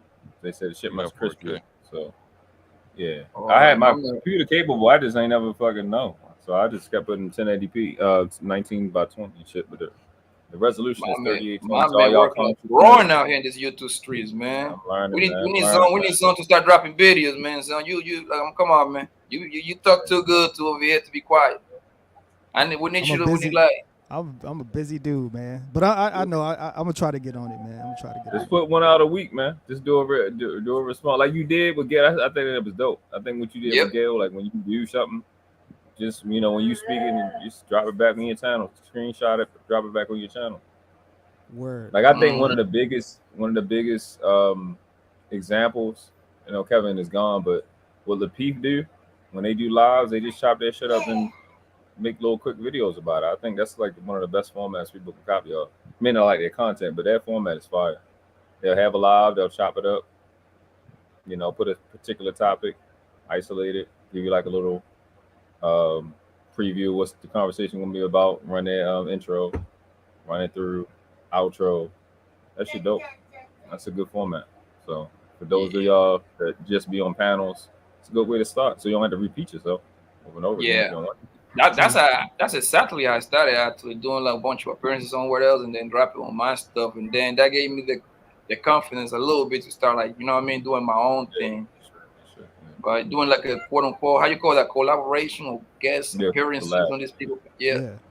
That built your stuff up, and you already did the work. It's you anyway, so you can actually start reacting to your own shit, to be honest with you, if you want to. A little extra commentary. Yeah, what I forgot to say was it's just people, somebody love your voice. I get tired of hearing me talk. We editing this shit. I'm like, I don't want to keep hearing me speak all the time. I was like, God damn, I'm tired. I talk too much. I'm like, man, nigga, shut up. Damn it. All right, from my boy, the Black Show, he about to go live. What time you going live, bro? In an hour? Yeah, about an hour. I'm gonna do the business decision sports. I'm gonna have like a trivia game show type fun thingamajigger. Well, ask questions and some clips and stuff like that. Just gonna be a little fun tonight, because we had a good show last. Please, everybody, go to his channel, man. Show him some love, man. Please subscribe, like, share. Say if you like his stuff. Don't like, please do the same with me, man. Like that means a lot, man. Subscribing is free. You already I've been watching my analytics. It's a lot of people that have been watching. Yes, subscribe. Help your boy out to get to 1,000 real quick, man. Subscribe. Let me know what you like. Let me know what you don't like, man. Zone, anything to say? Not really, man. Great live. Y'all can find me on YouTube, Twitter, Instagram, all Zone 864 TV. Put that in there. You'll find me. And yeah, that's where I'm at. Yeah, before I go, my man about to go live right now. Let me post the E-Black link right now, so y'all can please go show him some love over there. I just subscribe. I appreciate it. I appreciate it. I will. Definitely. Hey, Poppy, I just made a I'm already on. I've been trying to catch World Class live though. I watch his videos, but I'll be trying to catch you live. I'll be on impromptu, but Sunday mornings usually my mornings. But Palmer been going at that time in the morning. Oh, it's cool. I got you on the bell, so I'll catch you eventually. It's all good. I'm gonna tune in on that. Because man, when as each one of us get monetized, we gotta throw like a little baby party for that. Because that's the road. I just gotta get that. What's the name? Yeah, facts. Them niggas, if you choose to fucked up, let niggas, hood niggas get. Should have never gave niggas YouTube money. YouTube money, nigga. You should have never given niggas YouTube money. YouTube money, nigga.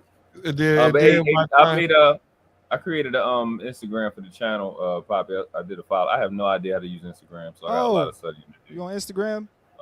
Yeah. I'll put it in the private. Yeah, I fucking I made this damn shit. My ex, she the fucking third person that send me a follow. I'm like, girl, get away from me. I love her though. It ain't one of them things. This is one of them things where she a Trini. Yeah, I told you, she Trini. She chocolate. Trying not to get no babies come out here. She.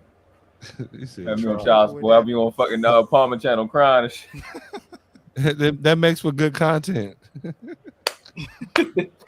You one of the niggas up there talking shit, but you on just.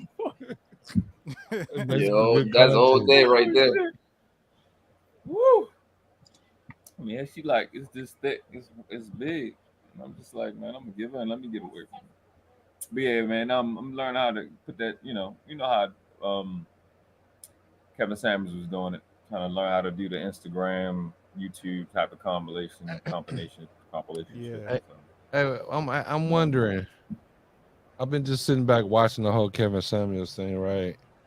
Is there anybody really like going back through his work and then looking at it or not trying to like keep doing what he's doing, but just look at it, just analyze it, like for validity or whatever, or is it just that's not going to happen? Or is it slowly sinking to the bottom of the ocean? That's not going to happen because that man was hated. That people hated that man, bro. His subs going up. Is it? Yeah. It's going up. That's the last time I checked. It's channel still up. Okay. Yeah, it's probably gonna stay up and it's get paid. Get more subs. Yeah. I don't know who getting the check, but they getting it. Mom probably. Subs going up. Probably his mom. Yeah, gotta be the. He got a daughter, so most likely she get the first crack. He got like 900 something videos. Let me look. Hey, Noble, we hold you hostage. Put your @ name in the private chat, because when I try to find you on Instagram, it's not coming up. I don't fucking. All right, let me give me 1 second. I'm fucking up. Yo, I literally don't know how to use it.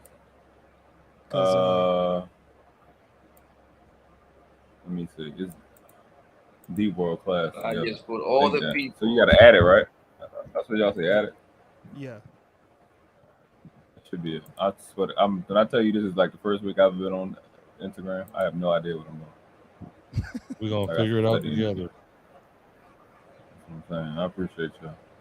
Yeah, that's it. No, I need to go in. You ain't on it either? Well, I am, but I'm not active or nothing. You know what I'm saying? So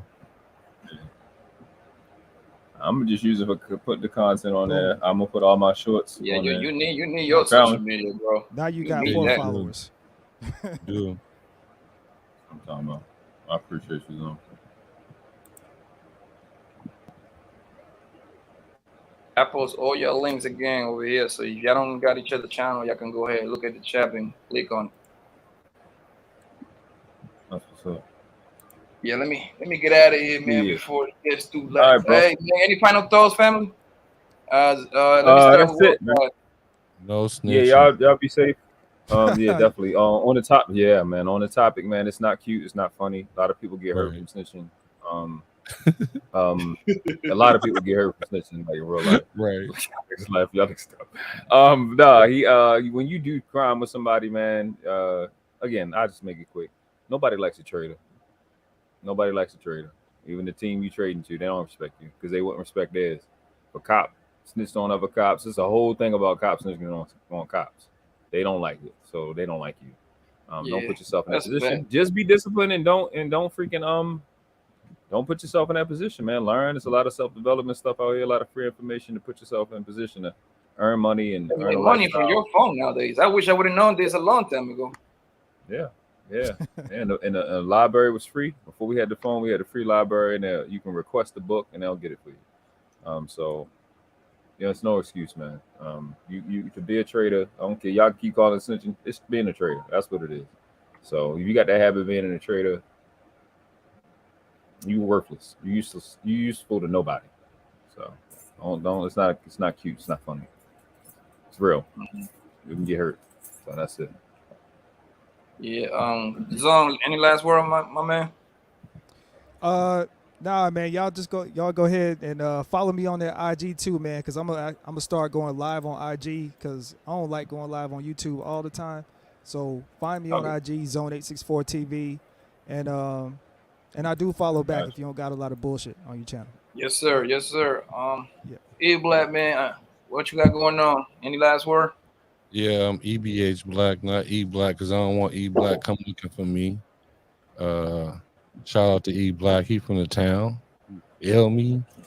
But as far as don't listen to Charleston White on that one, because sometimes he be right though. He be right sometimes on some stuff. I heard him be right on a couple things that I agree with him wholeheartedly, but that you gotta understand, people like him and Whack 100 they might be telling some truth, but they entertainers, man. Don't be listening to them. Yeah. Don't be listening. Don't take that to heart like that.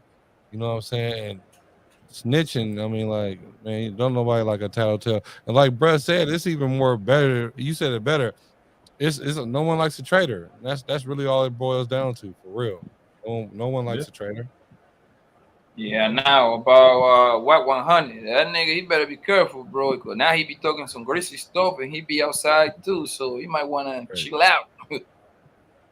What's going on, bro? Like he in California, at least Charleston White, he all the way in Texas. So it's a whole lot easier to talk shit when you in Texas. In California, it's a whole different monster. Right. Yeah, I want to thank you too, though, bro. Fellas, man, I appreciate you being here.